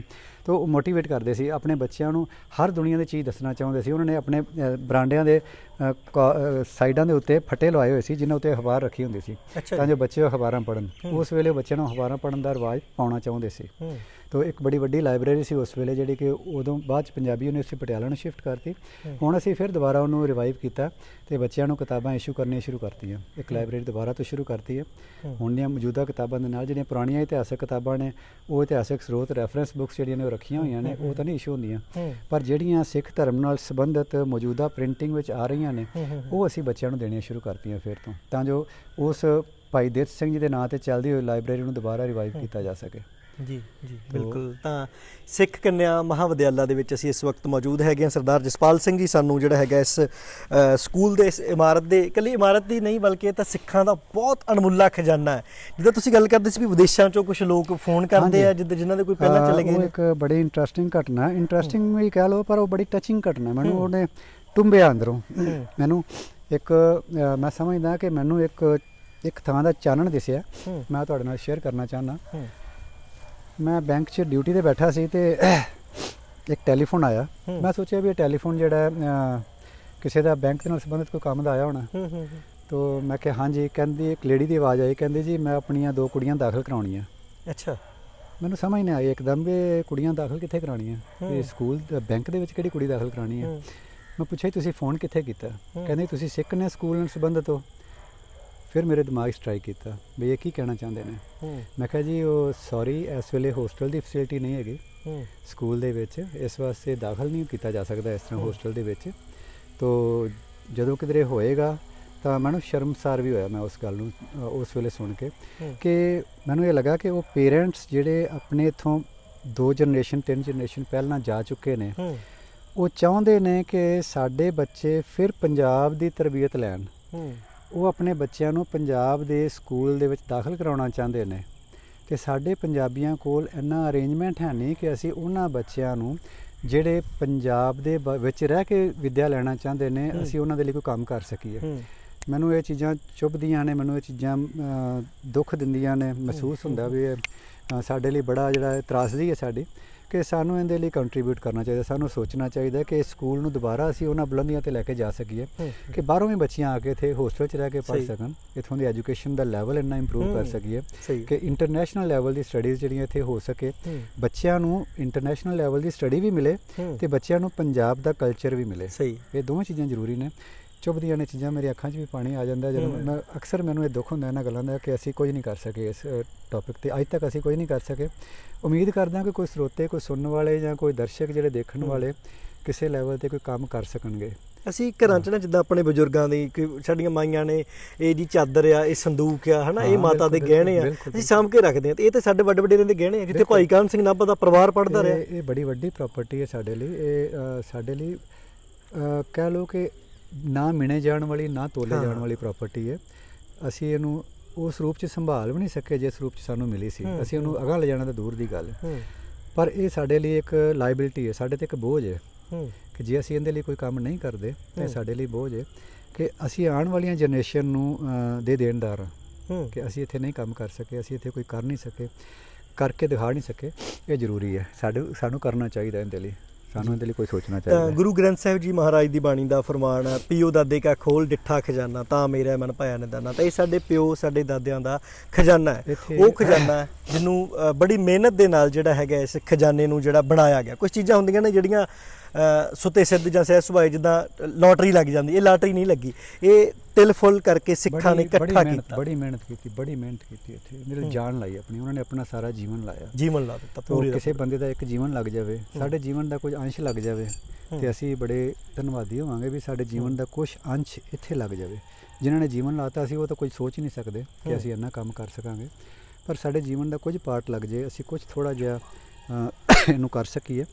ਸਾਨੂੰ ਕੋਸ਼ਿਸ਼ ਕਰਨੀ ਚਾਹੀਦੀ ਹੈ ਇਸ ਤਰ੍ਹਾਂ ਦੀ ਕਿ ਅਸੀਂ ਇਹਦੇ ਲਈ ਕੁਝ ਕਰ ਸਕੀਏ, ਕੁਝ ਥਾਟ ਰੱਖੀਏ ਕਿ ਇਹਨੂੰ ਜਿਸ ਫੀਲਡ, ਮੇਰੇ ਤਾਂ ਅਪੀਲ ਹੈ ਕਿ ਜਿਹੜੇ ਫੀਲਡ ਵਿੱਚ ਵੀ ਅਸੀਂ ਕੰਮ ਕਰਦੇ ਹਾਂ, ਸਾਨੂੰ ਉਸ ਦ੍ਰਿਸ਼ਟੀਕੋਣ ਤੋਂ, ਅਸੀਂ ਉਸ ਐਂਗਲ ਤੋਂ ਇਸ ਸਕੂਲ ਨੂੰ ਅਪਲਿਫਟ ਕਰਨ ਦੇ ਲਈ ਕੋਈ ਵੀ ਕੰਮ ਕਰ ਸਕਦੇ ਹੋਈਏ ਤੇ ਸਾਨੂੰ ਕਰਨਾ ਚਾਹੀਦਾ। ਤਾਂ ਹੁਣ ਉੱਦਾਂ ਦੀ ਸਿਚੁਏਸ਼ਨ ਕੀ ਹੈ, ਮਤਲਬ ਕਿ ਇਹ ਸਰਕਾਰ ਕੋਲੇ ਹੈ ਜਾਂ ਕੀ ਹੈ, ਇੱਥੇ ਕੀ ਚੱਲ ਰਿਹਾ ਸੀ? ਪਹਿਲਾਂ ਗੱਲਬਾਤ ਕਰਨੀ। ਇਸ ਵੇਲੇ ਗਵਰਨਮੈਂਟ ਏਡਡ ਸਕੂਲ ਹੈ। ਦੇਖੋ ਜਦੋਂ ਚੱਲਿਆ ਹੋਵੇਗਾ 1972 ਦੇ ਵਿੱਚ, ਮੈਨੂੰ ਇੱਕ ਸ਼ਬਦ ਯਾਦ ਆ ਗਿਆ ਬਾਣੀ ਦਾ, ਸੋਈ ਚੰਦ ਚੜ੍ਹੇ ਸੇ ਤਾਰੇ, ਉਹ ਸੂਰਜ ਸਾਹਮਣੇ ਦਿਸ ਰਿਹਾ, ਢਲ ਰਿਹਾ ਇਸ ਵੇਲੇ। ਸਹੀ ਹੈ। ਸਾਡੀਆਂ ਪਰਿਸਥਿਤੀਆਂ ਵੀ ਇਹੋ ਜਿਹੀਆਂ ਨੇ ਇਸ ਸਕੂਲ ਦੇ ਪ੍ਰਤੀ, ਅੱਜ ਦੇ ਸਮੇਂ 'ਚ ਢਲ ਰਹੀਆਂ ਨੇ। ਸਾਨੂੰ ਇਹਨੂੰ ਦੁਬਾਰਾ ਚੜ੍ਹਦਾ ਬਣਾਉਣਾ। ਤਾਂ ਸੋਈ ਚੰਦ ਚੜ੍ਹੇ ਸੇ ਤਾਰੇ, ਸੋਈ ਦਿਨ ਅਰ ਤਪਸ ਰਹੇ, ਸਾ ਧਰਤੀ ਸਾ ਪਵਨ ਚੁਲਾਰੇ, ਜੁਗ ਜੀ ਖੇਲੇ ਆਹ ਕੈਸੇ। ਇਸ ਸਕੂਲ ਦੇ ਵਿੱਚ ਜਦੋਂ ਇਹ ਸਕੂਲ ਚੱਲਿਆ, ਬੜਾ ਅੱਛਾ ਜ਼ਬਰਦਸਤ ਰਾਈਜ਼ ਹੋਇਆ, ਤਰੱਕੀ ਹੋਈ। ਇਹਨੇ ਕਈ ਰਿਕਾਰਡ ਬਣਾਏ। ਇਹਨੇ ਉਸ ਵੇਲੇ ਐਜੂਕੇਸ਼ਨ ਦੇ ਫੀਲਡ ਦੇ ਵਿੱਚ ਮੈਂ ਸਮਝਦਾ ਕ੍ਰਾਂਤੀਕਾਰੀ ਤਬਦੀਲੀਆਂ ਲਿਆਂਦੀਆਂ। ਉਸ ਵੇਲੇ ਫੋਰਨ ਕੰਟਰੀਜ਼ ਤੋਂ ਬੱਚੇ ਇੱਥੇ ਪੜ੍ਹਨ ਲਈ ਆਉਂਦੇ ਸੀ, ਹੋਸਟਲ 'ਚ ਰਹਿੰਦੇ ਸੀ। ਮੁਸਲਿਮ ਬੱਚੀਆਂ ਇੱਥੇ ਪੜ੍ਹਨ ਆਉਂਦੇ ਸੀ ਜਿਨ੍ਹਾਂ ਦੇ ਪਰਦਾ ਹੁੰਦਾ, ਔਰ ਉਹ ਆਪਣੀਆਂ ਕੁੜੀਆਂ ਨੂੰ ਬਿਲਕੁਲ ਬਾਹਰ ਨਹੀਂ ਕੱਢਦੇ, ਹੋਸਟਲ ਦੇ ਵਿੱਚ ਪੜ੍ਹਦੀਆਂ ਰਹੀਆਂ ਉਹ। ਅੱਛਾ, ਮਤਲਬ ਇੰਨਾ ਕ੍ਰਾਂਤੀਕਾਰੀ ਸੀ ਉਸ ਵਕਤ ਦੇ ਮੁਤਾਬਕ। ਤੋ ਤੁਸੀਂ ਸੋਚ ਸਕਦੇ ਹੋ ਕਿ ਅਸੀਂ ਅੱਜ ਕਿੱਥੇ ਹਾਂ। ਤੋ ਚਾਹੀਦਾ ਸਾਨੂੰ ਇਹਦੇ ਲਈ ਕਿ ਸਾਨੂੰ ਅੱਜ ਵੀ ਸਾਡਾ ਐਜੂਕੇਸ਼ਨ ਸਟੈਂਡਰਡ ਐਡਾ ਵਧੀਆ ਹੋਵੇ, ਸਾਡਾ ਇੱਥੇ ਰੈਜ਼ੀਡੈਂਸ਼ੀਅਲ ਅਰੇਂਜਮੈਂਟ ਐਡਾ ਵਧੀਆ ਹੋਵੇ ਕਿ ਅਸੀਂ ਬੱਚਿਆਂ ਨੂੰ ਪੰਜਾਬੀ ਤਰਬੀਅਤ ਵੀ ਦੇ ਸਕੀਏ, ਪੰਜਾਬੀ ਕਲਚਰ ਵੀ ਦੇ ਸਕੀਏ, ਅਤੇ ਨਾਲ ਦੀ ਨਾਲ ਕੁਆਲਿਟੀ ਐਜੂਕੇਸ਼ਨ ਵੀ ਦੇ ਸਕੀਏ। ਉਹਦੇ ਲਈ ਸਾਨੂੰ ਜਿਹੜਾ ਨਾ ਕੰਟਰੀਬਿਊਟ ਕਰਨਾ ਚਾਹੀਦਾ, ਸਾਨੂੰ ਰੋਲ ਅਦਾ ਕਰਨਾ ਚਾਹੀਦਾ ਆਪਣੇ ਆਪਣੇ ਲੈਵਲ ਦੇ ਵਿੱਚ। ਜੇ ਕੋਈ ਐਜੂਕੇਸ਼ਨ ਦੇ ਫੀਲਡ ਵਿੱਚ ਹੈ ਤਾਂ ਉਹ ਆਪਣੇ ਸੁਝਾਅ ਦੇਵੇ, ਉਹ ਆਪਣੇ ਢੰਗ ਨਾਲ ਗਾਈਡ ਕਰੇ। ਜੇਕਰ ਕੋਈ ਫਾਈਨੈਂਸ਼ੀਅਲੀ ਸਪੋਰਟ ਕਰ ਸਕਦਾ ਸਕੂਲ ਨੂੰ, ਉਹ ਫਾਈਨੈਂਸ਼ੀਅਲੀ ਸਪੋਰਟ ਕਰੇ। ਜਿਸ ਵੀ ਖੇਤਰ ਦੇ ਵਿੱਚ ਕੋਈ ਐਡਮਿਨਿਸਟ੍ਰੇਸ਼ਨ ਦੀ ਫੀਲਡ ਵਿੱਚ ਹੈਗਾ ਤਾਂ ਉਹ ਉਸ ਤਰ੍ਹਾਂ ਦੀ ਸਪੋਰਟ ਕਰ ਸਕਦਾ, ਗਾਈਡ ਕਰ ਸਕਦਾ। ਐਜੂਕੇਸ਼ਨ ਦੇ ਫੀਲਡ ਵਾਲਾ ਜਿਹੜਾ ਉਹ ਇਹ ਵੀ ਦੱਸ ਸਕਦਾ ਵੀ ਕਿਸ ਤਰ੍ਹਾਂ ਅਸੀਂ ਇਹਦੀ ਐਜੂਕੇਸ਼ਨ ਦਾ ਸਟੈਂਡਰਡ ਇੰਪਰੂਵ ਕਰ ਸਕਦੇ ਹਾਂ, ਹੈ ਨਾ। ਤਾਂ ਹਰ ਖੇਤਰ ਦੇ ਵਿੱਚੋਂ ਬੰਦਾ ਜਿਹੜਾ ਨਾ ਸਪੋਰਟ ਕਰ ਸਕਦਾ ਜੀ। ਤੋ ਜਿਹੜੇ ਕੋਈ ਬੱਚੇ, ਹੁਣ ਮੈਂ ਸਮਝਦਾ ਵੀ ਇੱਥੇ ਇਸ ਵੇਲੇ ਇਹਨਾਂ 250 ਦੇ ਕਰੀਬ ਬੱਚੇ ਹੋਣਗੇ, 250-300 ਦੇ ਕਰੀਬ, ਬਹੁਤਾਤ ਗਰੀਬ ਬੱਚਿਆਂ ਦੀ। ਔਰ ਇਹੋ ਜਿਹੇ ਗਰੀਬ ਬੱਚੇ ਨੇ ਜਿਹੜੇ ਕਿ ਆਪਣੀ ਫੀਸਾਂ ਵੀ ਨਹੀਂ ਦੇ ਸਕਦੇ, ਫੀਸਾਂ ਵੀ ਨੋਮੀਨਲ ਨੇ, ਨੋਮੀਨਲ ਫੀਸਾਂ ਵੀ ਉਹ ਨਹੀਂ ਪੇ ਕਰ ਸਕਦੇ। 150-200 ਰੁਪਈਆ ਮੇਰੇ ਖਿਆਲ ਨਾ 500-600 ਰੁਪਈਆ ਐਡਮਿਸ਼ਨ ਹੋਣੀ ਸ਼ਾਇਦ ਇਹਨਾਂ ਦੀ ਟੋਟਲ ਜਿਹੜੀ ਪੇਪਰ ਦੀ ਦਿੰਦੇ ਨੇ, ਅਤੇ ਨੋਮੀਨਲ ਜੀ ਫੀਸ ਹੁੰਦੀ ਹੈ, ਉਹ ਵੀ ਨਹੀਂ ਪੇ ਕਰ ਸਕਦੇ ਬੱਚੇ ਉਹਨਾਂ ਦੇ ਪੇਰੈਂਟਸ। ਤਾਂ ਸਾਨੂੰ ਕੰਟਰੀਬਿਊਟ ਕਰਨਾ ਚਾਹੀਦਾ ਉਹਨਾਂ ਨੂੰ ਵੀ ਕਿ ਉਹਨਾਂ ਬੱਚਿਆਂ ਨੂੰ ਪੜ੍ਹਾਉਣਾ ਸਾਡੀ ਇੱਕ ਮੋਰਲ ਲਾਇਬਿਲਿਟੀ ਹੈ। ਔਰ ਇਹ ਨਹੀਂ ਦੇਖਣਾ ਕਿ ਇਹ ਸਿੱਖ ਹੈ ਜਾਂ ਇਹ ਹਿੰਦੂ ਹੈ, ਇਸ ਤਰ੍ਹਾਂ ਵੀ ਨਹੀਂ ਹੈਗਾ, ਅਜੇ ਵੀ ਨਹੀਂ ਹੈਗਾ ਕਿ ਇੱਥੇ ਹਿੰਦੂ ਬੱਚੇ ਜ਼ਿਆਦਾ ਪੜ੍ਹਦੇ ਨੇ ਤਾਂ ਉਹਨਾਂ ਨੂੰ ਪੜ੍ਹਾਇਆ ਜਾਂਦਾ, ਤਾਂ ਇੱਥੇ ਸਿੱਖ ਬੱਚੇ ਵੀ ਪੜ੍ਹਦੇ ਨੇ। ਪਰ ਇਹਦੇ ਨਾਲ ਸਾਨੂੰ ਇਹ ਵੀ ਚਾਹੀਦਾ ਕਿ ਜਿਹੜੇ ਬੱਚੇ ਬਾਹਰ ਜਾ ਚੁੱਕੇ ਨੇ, ਜਿਹੜੇ ਪੇਰੈਂਟਸ ਬਾਹਰ ਜਾ ਚੁੱਕੇ ਨੇ, ਜਿਹੜੇ ਉਹ ਚਾਹੁੰਦੇ ਨੇ ਵੀ ਸਾਨੂੰ ਪੰਜਾਬੀ ਕਲਚਰ ਦੇ ਵਿੱਚ ਮੌਕਾ ਮਿਲੇ ਪੜ੍ਹਨ ਦਾ, ਆਪਣੀ ਡਿਵੈਲਪਮੈਂਟ ਦਾ, ਆਪਣੀ ਐਜੂਕੇਸ਼ਨ ਦਾ, ਉਹਨਾਂ ਵਾਸਤੇ ਜਿਹੜੀ ਕੁਆਲਿਟੀ ਐਜੂਕੇਸ਼ਨ ਵੀ ਚਾਹੀਦੀ ਹੈ। ਤਾਂ ਦੋਵਾਂ ਤਰ੍ਹਾਂ ਦਾ ਰੋਲ ਜਿਹੜਾ ਹੋਣਾ ਚਾਹੀਦਾ। ਉਹਦੇ ਲਈ ਸਾਨੂੰ ਲਗਾਤਾਰ ਮਿਹਨਤ ਕਰਕੇ ਇੱਕ ਥਿੰਕਰ ਟੈਂਕ ਜਿਹੜੇ ਨੇ ਉਹ ਇਕੱਠੇ ਕਰਨੇ ਚਾਹੀਦੇ ਨੇ, ਜਿਹੜੇ ਸੋਚ ਸਕਣ, ਜਿਹੜੇ ਇਹਨੂੰ ਕਿਸੇ ਲੌਜੀਕਲ ਐਂਡ ਤੱਕ ਲੈ ਕੇ ਜਾ ਸਕਣ ਇਸ ਸਕੂਲ ਨੂੰ। 1901 ਦੇ ਵਿੱਚ ਭਾਈ ਦਿੱਤ ਸਿੰਘ ਜੀ ਦੇ ਯਾਦ ਵਿੱਚ ਇੱਥੇ ਇੱਕ ਲਾਇਬ੍ਰੇਰੀ ਬਣਵਾਈ ਸੀ, ਜਿਹੜੀ ਕਿ ਇਹਨੇ ਕੁਝ ਕਿਤਾਬਾਂ ਜਿਹੜੀਆਂ ਇੱਥੇ ਪਈਆਂ ਹੋਈਆਂ ਅਜੇ, ਹਾਂਜੀ, ਬਾਕੀ ਜਿਹੜੀਆਂ ਸੀ ਪੰਜਾਬੀ ਯੂਨੀਵਰਸਿਟੀ ਪਟਿਆਲਾ ਨੂੰ ਸ਼ਿਫਟ ਕਰਤੀਆਂ ਸੀ। ਅੱਛਾ ਜੀ। ਕਿਉਂਕਿ ਕਿਤਾਬਾਂ ਦੀ ਸਾਂਭ ਸੰਭਾਲ ਨਹੀਂ ਹੋ ਪਾ ਰਹੀ ਸੀ, ਤਾਂ ਇਹ ਉਹ ਪੁਰਾਣੀਆਂ ਇਤਿਹਾਸਕ ਪੁਸਤਕਾਂ ਨੇ ਜਿਨ੍ਹਾਂ ਦੇ ਵਿੱਚੋਂ ਕੁਝ ਆਪਾਂ ਦੇਖਦੇ ਹਾਂ। ਜਿਵੇਂ ਆ ਦੇਖੋ, ਇਹ ਬਾਈਂਡਿੰਗ ਜਿਹੜੀ ਹੈ ਲਾਹੌਰ ਤੋਂ ਕਰਵਾਉਂਦੇ ਸੀ। ਭਾਈ ਤਖਤ ਸਿੰਘ ਜੀ ਨੂੰ ਕਿਤਾਬਾਂ ਸੰਭਾਲਣ ਦਾ ਇੰਨਾ ਸ਼ੌਂਕ ਸੀ ਬਈ ਹਰ ਪਰਚੇ ਨੂੰ, ਹਰ ਪੈਂਫਲੇਟ ਨੂੰ ਵੀ ਉਹ ਫਰੇਮ ਕਰਾ ਕੇ, ਬਾਈਂਡਿੰਗ ਕਰਾ ਕੇ ਰਖਾਉਂਦੇ ਸੀ। ਕਹਿੰਦੇ ਵੀ ਦੇਖੋ, ਕੁਝ ਪੇਜ ਰੱਖੇ ਖਾਲੀ, ਕਿਤਾਬ ਰੱਖੀ, ਫਿਰ ਕੁਝ ਪੇਜ ਖਾਲੀ, ਫਿਰ ਕਿਤਾਬ, ਫਿਰ ਪੇਜ ਖਾਲੀ। ਤਾਂ ਉਹਨਾਂ ਨੇ ਆਪਣੀਆਂ ਕਿਤਾਬਾਂ ਨੂੰ, ਇਹ ਹੁਣ 1900 ਦੇ ਸਟਾਰਟਿੰਗ ਦੀਆਂ ਕਿਤਾਬਾਂ ਹੋਣਗੀਆਂ, ਅੰਮ੍ਰਿਤਸਰ ਦੀ ਪ੍ਰਿੰਟਿੰਗ ਹੈ, ਠੀਕ ਹੈ। ਤਾਂ ਇਹ ਜਿਹੜੀਆਂ ਕਿਤਾਬਾਂ ਉਹਨਾਂ ਨੇ ਬਾਈਂਡ ਕਰਾ ਕੇ ਰੱਖੀਆਂ ਆਪ। ਤੇ ਇਹ ਕਿਤਾਬ ਵੀ ਬੜੀ ਮਹਾਨ ਕਿਤਾਬ ਹੈ, ਮਤਲਬ comparison Guru Nanak and Christian. ਹਾਂ ਬਿਲਕੁਲ ਜੀ, ਗੁਰੂ ਨਾਨਕ ਐਂਡ ਕ੍ਰਿਸਚਨ ਦੇ ਲਈ ਕੰਪੈਰੀਜ਼ਨ ਕੀਤਾ ਉਹਦੇ 'ਚ। ਇਹ ਕਿਤਾਬ ਦੇਖੋ ਕਦੋਂ ਦੀ ਹੈ, 1923 ਦੀ, ਠੀਕ ਹੈ। ਇਹ ਲੰਡਨ ਦੀ ਛਪੀ ਹੋਈ ਹੈ, ਠੀਕ ਹੈ, ਨਿਊਯਾਰਕ। ਤਾਂ ਇਹ ਜਿਹੜੀਆਂ ਕਿਤਾਬਾਂ ਨੇ ਦੁਰਲਭ ਪੁਸਤਕਾਂ, ਇਹਨਾਂ ਵਿੱਚੋਂ ਕਾਫੀ ਕਿਤਾਬਾਂ ਜਿਹੜੀਆਂ ਨੇ ਉਹਨਾਂ ਨੂੰ ਪੰਜਾਬ ਡਿਜੀਟਲ ਲਾਇਬ੍ਰੇਰੀ ਦੀ ਸਾਈਟ 'ਤੇ ਅਪਲੋਡ ਕੀਤਾ ਹੋਇਆ। ਅੱਛਾ ਜੀ। ਤਾਂ ਉਹਨਾਂ ਦਾ ਬਕਾਇਦਾ ਇਹਦੇ ਵਿੱਚ ਨੰਬਰ ਵੀ ਮਾਰਕ ਕੀਤਾ ਹੋਇਆ ਵੀ ਇਹ ਨੰਬਰ ਹੁੰਦਾ ਇੱਥੇ ਹੈਗਾ, ਇਹ ਨੰਬਰ ਲੱਗਾ ਹੋਇਆ ਪੰਜਾਬ ਡਿਜੀਟਲ ਲਾਇਬ੍ਰੇਰੀ ਦੀ ਬੁੱਕ ਨੰਬਰ NA 'ਤੇ। ਤਾਂ ਜਦੋਂ ਆਪਾਂ ਪੰਜਾਬ ਡਿਜੀਟਲ ਲਾਇਬ੍ਰੇਰੀ ਦੀ ਬੁੱਕਸ ਚੈੱਕ ਕਰਾਂਗੇ ਉੱਥੇ, ਅਤੇ ਉਹਦੇ ਵਿੱਚ ਜਿਹੜਾ ਇਹ ਕਿਤਾਬਾਂ ਸਾਨੂੰ ਅਵੇਲੇਬਲ ਹੋਣਗੀਆਂ। ਮਤਲਬ ਸਿੱਖ ਇਹ ਖਾਸ ਨਾ ਗੱਲ ਜਿੱਦਾਂ ਰਹੀ ਹੈ ਵੀ ਸਿੱਖਾਂ ਨੇ ਮਤਲਬ ਇਤਿਹਾਸ ਸਿਰਜਿਆ ਤੇ ਹੈ, ਸਾਂਭਿਆ ਨਹੀਂ, ਤਾਂ ਇਹ ਵੀ ਉਸੇ ਚੀਜ਼ ਦਾ ਇੱਕ ਹਿੱਸਾ ਹੈਗਾ। ਦੇਖੋ, ਇਹ ਇਸ ਤਰ੍ਹਾਂ ਕਿ ਸਾਡੇ ਨਾ ਪੰਜਾਬ ਦੇ ਵਿੱਚ ਇੱਕ ਬੜੀ ਵੱਡੀ ਕਮਜ਼ੋਰੀ ਹੈ, ਐਜੂਕੇਸ਼ਨ ਦੇ ਫੀਲਡ ਵਿੱਚ ਅਸੀਂ ਕਮਜ਼ੋਰ ਹਾਂ। ਦੁਨੀਆ ਦੇ ਵਿੱਚ ਹਿੰਦੁਸਤਾਨ ਨੂੰ ਇੱਕ ਲੇਬਰ ਵਾਸਤੇ ਚੰਗਾ ਮੁਲਕ ਗਿਣਿਆ ਜਾਂਦਾ ਵੀ ਇੱਥੋਂ ਦੀ ਲੇਬਰ ਚੰਗੀ ਕੰਮ ਕਰਦੀ ਹੈ, ਸਰੀਰਕ ਜੁੱਸੇ ਤਗੜੇ ਨੇ, ਕੰਮ ਤਗੜਾ ਕਰਦੀ ਹੈ। ਪਰ ਜੇ ਅਸੀਂ ਕਹੀਏ ਨਾ ਵੀ ਐਜੂਕੇਸ਼ਨ ਦੇ ਫੀਲਡ ਵਿੱਚ, ਉੱਥੇ ਅਸੀਂ ਕਮਜ਼ੋਰ ਹਾਂ ਕਿ ਸਾਡੇ ਬਹੁਤ ਜ਼ਿਆਦਾ ਲੋਕ, ਜਿਸ ਤਰ੍ਹਾਂ ਜੀਓਜ਼ ਨੇ, ਉਹਨਾਂ ਨੇ ਦੁਨੀਆ ਦੇ ਉੱਤੇ, ਦੁਨੀਆ ਦੀ ਇਕੋਨੋਮੀ ਉੱਤੇ ਛਾ ਗਏ। ਉਹਨਾਂ ਨੂੰ ਕੁੱਟਿਆ ਗਿਆ ਈਸਾਈਆਂ ਵੱਲੋਂ, ਤਾਂ ਉਹਨਾਂ ਨੇ ਆਪਣੇ ਬੱਚਿਆਂ ਨੂੰ ਪੜ੍ਹਾਇਆ, ਪੜ੍ਹਾਈ ਦਾ ਲੈਵਲ ਇੰਨਾ ਬਿਹਤਰੀਨ ਕੀਤਾ ਕਿ ਉਹ ਦੁਨੀਆ ਦੀ ਇਕੋਨੋਮੀ 'ਤੇ ਛਾ ਗਏ। ਸਭ ਤੋਂ ਜ਼ਿਆਦਾ ਨੋਬਲ ਪ੍ਰਾਈਜ਼ ਉਹ ਛੋਟੀ ਜਿਹੀ ਕੌਮ ਨੇ ਲਏ ਨੇ, ਅਸੀਂ ਉਹਨਾਂ ਤੋਂ ਸਿੱਖਿਆ ਨਹੀਂ ਲਈ। ਸਹੀ। ਤਾਂ ਜੇਕਰ ਅਸੀਂ ਐਜੂਕੇਸ਼ਨ ਦੇ ਫੀਲਡ ਦੇ ਵਿੱਚ ਅੱਜ ਵੀ ਸਿੱਖਿਆ ਲੈ ਕੇ ਆਪਣੇ ਬੱਚਿਆਂ ਦੀ ਪੜ੍ਹਾਈ ਨੂੰ ਇੰਪਰੂਵ ਕਰ ਲਈਏ, ਅਤੇ ਆਉਂਦੇ ਸਮੇਂ ਦੇ ਵਿੱਚ ਅਸੀਂ ਵੀ ਰਾਜ ਕਰਾਂਗੇ, ਇਸ ਗੱਲ ਨੂੰ ਰੋਕ ਕੋਈ ਨਹੀਂ ਸਕਦਾ। ਮਤਲਬ ਕਿ ਅਸੀਂ ਆਪਣੇ ਆਰਥਿਕ ਪੱਖ ਨੂੰ ਮਜ਼ਬੂਤ ਕਰਾਂਗੇ, ਨਾਲ ਨਾਲ ਅਸੀਂ ਆਪਣੇ ਚੁਗਿਰਦੇ ਨੂੰ ਵੀ ਇੰਪਰੂਵ ਕਰਾਂਗੇ। ਜੇ ਆਪਣਾ ਪੱਖ ਚੰਗਾ ਹੋਵੇਗਾ ਤਾਂ ਹੀ ਕਿਸੇ ਨੂੰ ਇੰਪਰੂਵ ਕਰਾਂਗੇ। तो ये चीज़ां जरूरी ने। अज एजुकेशन की बड़ी सख्त जरूरत है, एजुकेशन क्वालिटी एजुकेशन की जी। तो इस लाइब्रेरी ਦੇ ਵਿੱਚ ਬਹੁਤ ਸਾਰੀਆਂ ਜਿਹੜੀਆਂ ਕੀਮਤੀ ਬੇਸ਼ੁਮਾਰ ਕੀਮਤੀ ਕਿਤਾਬਾਂ ਭਾਈ ਦੀਪ ਸਿੰਘ ਜੀ ਦੀ ਯਾਦ ਵਿੱਚ, ਜਿਨ੍ਹਾਂ ਦੀ ਜੀ, ਯਾਦ ਵਿੱਚ ਇਹ ਲਾਇਬ੍ਰੇਰੀ ਬਣਾਈ ਗਈ। ਤਾਂ ਉਹ ਤਸਵੀਰਾਂ ਵੀ ਲੱਗੀਆਂ ਹੋਈਆਂ ਨੇ। ਤਾਂ ਇਹ ਸਿੱਖ ਅਦਾਰੇ ਦੀ ਪਹਿਚਾਣ ਹੁੰਦੀ ਹੈ ਕਿ ਇੱਥੇ ਕਿਸ ਤਰ੍ਹਾਂ ਦੀਆਂ ਕਿਤਾਬਾਂ, ਕਿਸ ਤਰ੍ਹਾਂ ਦੇ ਗ੍ਰੰਥ, ਕਿਸ ਤਰ੍ਹਾਂ ਦੀਆਂ ਤਸਵੀਰਾਂ ਜਿਹੜੀਆਂ ਉਹ ਰੱਖੀਆਂ ਹੋਈਆਂ। ਸਾਰੇ ਉਸੇ ਲੜੀ ਦੀਆਂ ਕਿਤਾਬਾਂ ਨੇ। ਇਹਨਾਂ ਵਿੱਚੋਂ ਕਾਫੀ ਸਾਰੀਆਂ ਕਿਤਾਬਾਂ ਜਿਹੜੀਆਂ ਨੇ ਉਹ ਡਿਜੀਟਲਾਈਜ਼ ਕੀਤੀਆਂ ਜਾ ਚੁੱਕੀਆਂ ਨੇ। ਕੁਝ ਕਿਤਾਬਾਂ ਜਿਨ੍ਹਾਂ ਦੀ ਬਾਈਂਡਿੰਗ ਲਾਹੌਰ ਤੋਂ ਹੋਈ ਸੀ, ਉਹ ਪੰਜਾਬ ਡਿਜੀਟਲ ਲਾਇਬ੍ਰੇਰੀ ਵਾਲੇ ਕਹਿ ਰਹੇ ਸੀ ਕਿ ਇਹਨਾਂ ਨੂੰ ਖੋਲ੍ਹਣਾ ਪਏਗਾ ਬਾਈਂਡਿੰਗ ਨੂੰ। ਅੱਛਾ। ਤੇ ਅਸੀਂ ਉਹ ਐਗਰੀ ਨਹੀਂ ਕੀਤੇ ਉਹਨਾਂ ਨਾਲ, ਕਿਉਂਕਿ ਸਾਡੇ ਕੋਲੋਂ ਸੰਭਾਲੀਆਂ ਨਹੀਂ ਜਾਣੀਆਂ ਸੀ। ਫਿਰ ਇਹ ਖਰਾਬ ਬਾਈਂਡਿੰਗ ਖਰਾਬ ਹੋ ਜਾਣੀ ਸੀ। ਉਹਨੂੰ ਕਿਹਾ ਸੀ ਉਹ ਤੁਹਾਡੇ ਕੋਲ ਬਿਹਤਰ ਕੈਮਰੇ ਆਉਣਗੇ ਜਿਹੜੇ ਠੀਕ ਇਹਨੂੰ ਇਸੇ ਤਰ੍ਹਾਂ ਬਾਈਂਡਿੰਗ ਤੋਂ ਚੁੱਕ ਲੈਣਗੇ, ਤਾਂ ਫਿਰ ਅਸੀਂ ਉਹ ਕਰਵਾ ਲਾਂਗੇ ਜੀ। ਤਾਂ ਮਤਲਬ ਇੱਕ 125 150 200 ਸਾਲ ਪੁਰਾਣਾ ਜਿਹੜਾ ਖਜ਼ਾਨਾ ਉਹ ਇਸ ਜਗ੍ਹਾ ਤੇ ਰੱਖਿਆ ਹੈਗਾ। ਤਾਂ ਮਤਲਬ ਕੋਈ ਭਾਈ ਤਖਤ ਸਿੰਘ ਜੀ ਦੀਆਂ ਕੋਈ ਹੱਥ ਲਿਖਤ ਕੋਈ ਚਿੱਠੀਆਂ ਆਦਿ ਉਹ ਵੀ ਮਿਲਦੀਆਂ ਨੇ ਇੱਥੇ? ਇੱਥੇ ਹੱਥ ਲਿਖਤ ਤਾਂ ਨਹੀਂ ਹੈਗੀਆਂ। ਅੱਜ ਤੋਂ ਕੋਈ ਸਾਲ ਪਹਿਲਾਂ ਇੱਥੇ ਜਿਹੜੇ ਵਰਲਡ ਸਿੱਖ ਐਜੂਕੇਸ਼ਨ ਕਾਨਫਰੰਸ ਹੁੰਦੀਆਂ ਸੀ, ਉਹਨਾਂ ਦੇ ਪ੍ਰੋਸੀਡਿੰਗਸ ਭਾਈ ਤਖਤ ਸਿੰਘ ਜੀ ਹੱਥ ਨਾਲ ਨੋਟ ਕਰਦੇ ਹੁੰਦੇ ਸੀ। ਇੱਕ ਰਜਿਸਟਰ ਹੁੰਦਾ ਸੀ ਇੱਥੇ। ਅੱਛਾ ਜੀ। ਪਰ ਬਾਅਦ ਵਿੱਚ ਮਿਲਿਆ ਨਹੀਂ ਕਿਧਰੇ। ਅੱਛਾ ਜੀ। ਬੜਾ ਵਿਸ਼ਵ ਸਿੱਖ ਕਾਨਫਰੰਸ 100 ਸਾਲ ਪੁਰਾਣੀਆਂ ਦੀਆਂ ਉਹਨਾਂ ਦੇ ਜਿਹੜਾ 1900 ਦੇ ਸਟਾਰਟਿੰਗ ਦੇ ਜਿਹੜੇ ਸੀ ਉਹਦੇ ਵਿੱਚ ਇੰਦਰਾਜ ਦਰਜ ਸੀ ਸਾਰੇ, ਬਟ ਉਹ ਦੁਬਾਰਾ ਮਿਲਿਆ ਨਹੀਂ। ਉਹ ਬੜੇ ਕੀਮਤੀ ਖਜ਼ਾਨਾ ਸੀ। ਤਾਂ ਦੇਖੋ ਉਹਨਾਂ ਦੀ ਲਿਖਾਈ ਵੀ ਬੜੀ ਸੋਹਣੀ ਸੀ, ਹੈਂਡ ਰਾਈਟਿੰਗ ਭਾਈ ਤਖਤ ਸਿੰਘ ਦੀ ਬਹੁਤ ਸੋਹਣੀ ਹੈਂਡ ਰਾਈਟਿੰਗ ਮੈਂ ਦੇਖੀ ਹੋਈ ਹੈ। ਅਤੇ ਇਸ ਤੋਂ ਇਲਾਵਾ ਉਹਨਾਂ ਨੂੰ ਬੁਲਾਉਂਦੇ ਸੀ, ਹਰ ਸਿੱਖ ਕਾਨਫਰੰਸ ਵਿੱਚ ਬੁਲਾਉਂਦੇ ਸੀ। ਈਵਨ ਜਦੋਂ ਜਾਰਜ ਪੰਚਮ ਆਏ ਨੇ, ਉੱਥੇ ਅਰਦਾਸ ਵਾਸਤੇ ਵੀ ਕਹਿੰਦੇ ਨੇ ਕਿ ਭਾਈ ਤਖਤ ਸਿੰਘ ਜੀ ਨੂੰ ਬੁਲਾਇਆ ਗਿਆ ਸੀ। ਭਾਈ ਤਖਤ ਸਿੰਘ ਜੀ ਉੱਥੇ ਗਏ ਸੀ। ਭਾਈ ਤਖਤ ਸਿੰਘ ਦੀ ਅਰਦਾਸ ਵਿੱਚ ਬੜੀ ਸ਼ਬਦਾਵਲੀ ਬੜੀ ਜ਼ਬਰਦਸਤ ਸੀ। ਉਹਨਾਂ ਦੀ ਭਾਵਨਾ ਸੀ ਉਹਨਾਂ ਕੋਲ ਨਾ। ਅਸਲ 'ਚ ਮੈਂ ਕਹਿ ਲਵਾਂ ਕਿ ਉਹ ਸਾਡੇ ਵਰਗੇ ਇਨਸਾਨ ਹੈ ਹੀ ਨਹੀਂ ਸੀ। ਮੈਂ ਆਪਣੇ ਬਾਰੇ ਸੋਚਦਾ ਹੋਵਾਂਗਾ, ਤੁਸੀਂ ਆਪਣੇ ਬਾਰੇ ਸੋਚਦੇ ਹੋਵੋਗੇ, ਅਸੀਂ ਆਪਣੇ ਪਰਿਵਾਰ ਬਾਰੇ ਸੋਚਦੇ ਹਾਂ, ਠੀਕ ਹੈ, ਅਸੀਂ ਉੱਧਰ ਚਿੰਤਤ ਹੁੰਦੇ ਹਾਂ। ਪਰ ਉਹ ਸਾਡੀ ਕੌਮ ਬਾਰੇ ਸੋਚਦੇ ਸੀ। ਉਹਨਾਂ ਨੇ ਕੌਮ ਦੇ ਇੱਕ ਪਰਟੀਕੂਲਰ ਏਰੀਏ ਦਾ ਵੂਮਨ ਐਜੂਕੇਸ਼ਨ ਦੇ ਲਈ ਸੋਚਿਆ। ਉਹਨਾਂ ਨੇ ਉਹਨੂੰ ਆਪਣੇ ਪਰਿਵਾਰ ਤਰ੍ਹਾਂ ਸੋਚਿਆ। ਮਤਲਬ ਉਹਨਾਂ ਨੇ ਆਪਣੇ ਜੀ ਜਾਨ ਲਾਤਾ। ਉਹ ਸਾਰਾ ਕੁਝ ਹੀ ਨਿਸ਼ਾਵਰ ਕਰਤਾ ਇਸ ਸਕੂਲ ਵਾਸਤੇ। ਉਹਨਾਂ ਦਾ ਸੋਚਣ ਦਾ ਨਜ਼ਰੀਆ ਬੜਾ ਜ਼ਬਰਦਸਤ ਸੀ। ਇਸੇ ਕਰਕੇ ਅੱਜ ਵੀ ਜਿਹੜਾ ਨਾ ਉਹ ਸਿਰ ਝੁਕਦਾ ਉਹਨਾਂ ਦੇ ਗੁਰੂ ਸਾਹਿਬ ਦੇ ਕਈ ਸ਼ਬਦਾਂ ਨੂੰ ਕਮਾਉਣ ਵਾਸਤੇ ਕਿ ਉਹਨਾਂ ਨੇ ਸਮਾਜ ਦੇ ਲਈ ਕੰਮ ਕੀਤਾ, ਉਹਨਾਂ ਨੇ ਸੁਸਾਇਟੀ ਦੇ ਚੁਗਿਰਦੇ ਲਈ ਕੰਮ ਕੀਤਾ, ਉਹਨਾਂ ਨੇ ਨਸਲ ਜਾਤ ਭੇਦ ਤੋਂ ਇਲਾਵਾ ਕੰਮ ਕੀਤਾ। ਇਹਦੇ ਅੰਦਰ ਭਾਈ ਤਖਤ ਸਿੰਘ ਦੀ ਰਿਹਾਇਸ਼ ਹੁੰਦੀ ਸੀ ਪਹਿਲਾਂ। ਅੱਛਾ ਜੀ। ਇਹ ਮਤਲਬ ਉਦੋਂ ਜਦੋਂ ਇਹ ਸਕੂਲ ਚੱਲਦਾ ਸੀ, ਜਦੋਂ ਚੱਲਿਆ ਤਾਂ ਉਹ ਇੱਥੇ ਰਹਿੰਦੇ ਵੀ ਰਹੇ ਨੇ ਆਪ? ਹਾਂ, ਇੱਥੇ ਰਹਿੰਦੇ ਸੀ ਉਹ। ਅੱਛਾ ਜੀ। ਤਾਂ ਆਪ ਦੇਖਭਾਲ ਕਰਦੇ ਸੀ ਸਾਰੀ? ਹਾਂ ਬਿਲਕੁਲ, ਸਾਰੀ ਆਪ ਦੇਖਭਾਲ ਕਰਦੇ ਸੀ। ਇੱਕ ਧਿਆਨ ਨਾਲ ਪਿੱਛੇ ਪੌੜੀਆਂ ਇਹਦੇ ਨਾ, ਇੱਥੇ ਉਹਨਾਂ ਦੀ ਰਿਹਾਇਸ਼ ਹੁੰਦੀ ਸੀ। ਇਹ ਪੌੜੀ ਇੱਥੋਂ ਉੱਪਰ ਪੌੜੀਆਂ ਜਾਂਦੀਆਂ ਸੀ, ਬੰਦ ਕੀਤੀਆਂ ਹੋਈਆਂ ਦੀਵਾਰ ਨਾਲ। ਅੱਛਾ ਜੀ। ਇੱਥੇ ਬਾਥਰੂਮ ਹੁੰਦਾ ਸੀ, ਇੱਥੇ ਨਹਾਉਣ ਦਾ ਅਰੇਂਜਮੈਂਟ ਹੁੰਦਾ ਸੀ, ਟਾਇਲਟ ਵਗੈਰਾ ਇੱਥੇ ਬਣਾਈ ਹੋਈ ਸੀ। ਤੋ ਇੱਥੋਂ ਉੱਪਰ ਪੌੜੀਆਂ ਜਾਂਦੀਆਂ ਸੀ ਉੱਪਰ ਜਾਣ ਵਾਸਤੇ। ਦੂਸਰੇ ਪਾਸੇ ਵੀ ਕਮਰਾ ਇਸੇ ਤਰ੍ਹਾਂ, ਉੱਧਰ ਉਹ ਪੌੜੀਆਂ ਥੱਲੇ ਨੂੰ ਹੀ ਨਿਕਲਦੀਆਂ ਸੀ।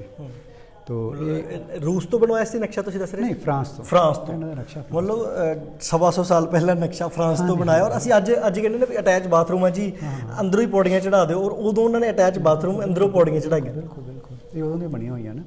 ਤਾਂ ਬੜੀ ਜ਼ਬਰਦਸਤ ਉਹਨਾਂ ਦੇ ਸੀ ਸਿਸਟਮ ਸੀ। ਦੇਖੋ ਨਾ, ਸਾਫ਼ ਦਿਸਦਾ ਵੀ ਆ ਇੱਥੇ ਵੀ ਚੂਨਾ ਲੱਗਾ ਹੋਇਆ, ਚੂਨੇ ਦੀ ਚਿਨਾਈ ਹੈ। ਔਰ ਇਹ ਕਈ ਸਾਲ ਤੱਕ ਨਹੀਂ ਜਾਂਦੇ। ਔਰ ਦੀਵਾਰਾਂ ਜਿਹੜੀਆਂ ਨੇ ਅਜੇ ਵੀ ਜਿਹੜੀਆਂ ਨੇ 18 ਤੇ 21 ਇੰਚ ਦੀਵਾਰੇ ਵਾਲੀ, ਸੌਰੀ ਜੀ ਬਿਲਕੁਲ। ਤਾਂ ਚੂਨੇ ਦੀ ਬਹੁਤ ਮਜ਼ਬੂਤੀ ਹੁੰਦੀ ਹੈ। ਸੱਚਖੰਡ ਸ੍ਰੀ ਦਰਬਾਰ ਸਾਹਿਬ ਜਾਂ ਪੁਰਾਣੇ ਜਿਹੜੇ ਇਤਿਹਾਸਕ ਸਾਡੇ ਸਥਾਨ ਨੇ ਉਹ ਚੂਨੇ ਦੇ ਬਣੇ ਨੇ। ਇੱਕ ਤਾਂ ਮਜ਼ਬੂਤੀ ਹੁੰਦੀ ਹੈ, ਇੱਕ ਇਹ ਟੈਂਪਰੇਚਰ ਪ੍ਰੂਫ ਹੁੰਦੇ ਥੋੜ੍ਹੇ ਜਿਹੇ। ਇਹਦੇ 'ਚ ਗਰਮੀ ਵੀ ਘੱਟ ਲੱਗਦੀ ਹੈ।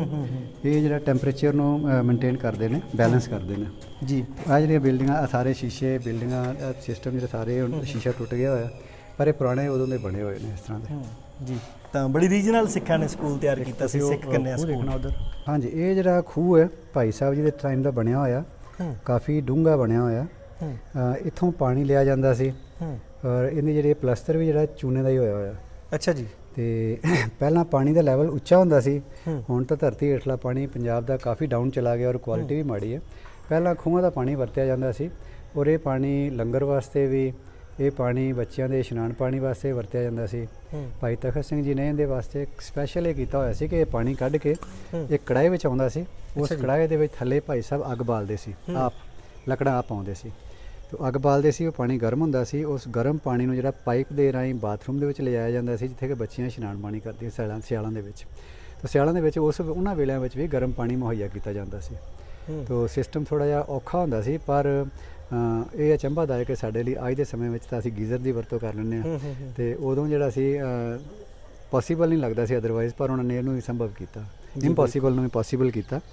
ਇੱਥੋਂ ਪਾਣੀ ਸਾਫ਼ ਹੁੰਦਾ ਸੀ ਖੂਹਾਂ ਦਾ ਬੜਾ, ਔਰ ਪੀਣ ਯੋਗ ਪਾਣੀ ਹੁੰਦਾ ਸੀ, ਔਰ ਪੀਤਾ ਜਾਂਦਾ ਸੀ। ਪਾਣੀ ਇਹੀ ਲੰਗਰ ਪਾਣੀ ਲਈ ਵਰਤਦਾ ਸੀ, ਇਹੀ ਜਿਹੜਾ ਸੀ ਉਹ ਬਾਥਰੂਮਾਂ 'ਚ ਜਾਂਦਾ ਸੀ। ਤੋ ਪਾਬੰਦੀ ਤੇ ਸਖਤੀ ਬੜੀ ਸੀ ਭਾਈ ਤਖਤ ਸਿੰਘ ਜੀ ਦੀ, ਹਰ ਚੀਜ਼ ਨੂੰ ਬੜੇ ਡਿਸਿਪਲਿਨ ਨਾਲ ਔਰ ਬੜੀ ਕਹਿ ਲਓ ਕਿ ਦਿਲੋਂ ਕਰਦੇ ਸੀ। ਉਹ ਹਰ ਚੀਜ਼ ਨੂੰ ਦਿਲੋਂ ਕਰਦੇ ਸੀ। ਸਾਰਾ ਪੱਤਰ ਵਿਵਹਾਰ ਵੀ ਉਹਨਾਂ, ਚਿੱਠੀ ਪੱਤਰ ਵੀ ਆਪ ਕਰਨਾ, ਸਵੇਰ ਤੋਂ ਲੈ ਕੇ ਸ਼ਾਮ ਤੱਕ ਉਹਨਾਂ ਨੂੰ ਵਿਹਲ ਨਹੀਂ ਮਿਲਦੀ ਸੀ। ਚਿੱਠੀ ਪੱਤਰ ਵੀ ਆਪ ਕਰਨਾ, ਬੱਚਿਆਂ ਨੂੰ ਪੜ੍ਹਾਉਣ ਦੇ ਵਿੱਚ ਵੀ ਉਹਨਾਂ ਦਾ ਰੋਲ ਰਹਿਣਾ, ਐਡਮਿਨਿਸਟ੍ਰੇਸ਼ਨ ਦੇ ਨਾਲ ਵੀ, ਦੁਨੀਆ ਦੇ ਨਾਲ ਵੀ ਲਿੰਕ ਰੱਖਣਾ, ਪੜ੍ਹਨਾ, ਕਰੰਟ ਅਫੇਅਰਸ ਨੂੰ ਪੜ੍ਹਨਾ, ਉਹਦੇ ਬਾਰੇ ਜਾਣਕਾਰੀ ਰੱਖਣੀ, ਫਿਰ ਲੋਕਾਂ ਨਾਲ ਉਸ ਵਕਤ ਦੇ ਲੀਡਰਾਂ ਦੇ ਨਾਲ ਤਾਲਮੇਲ ਰੱਖਣਾ।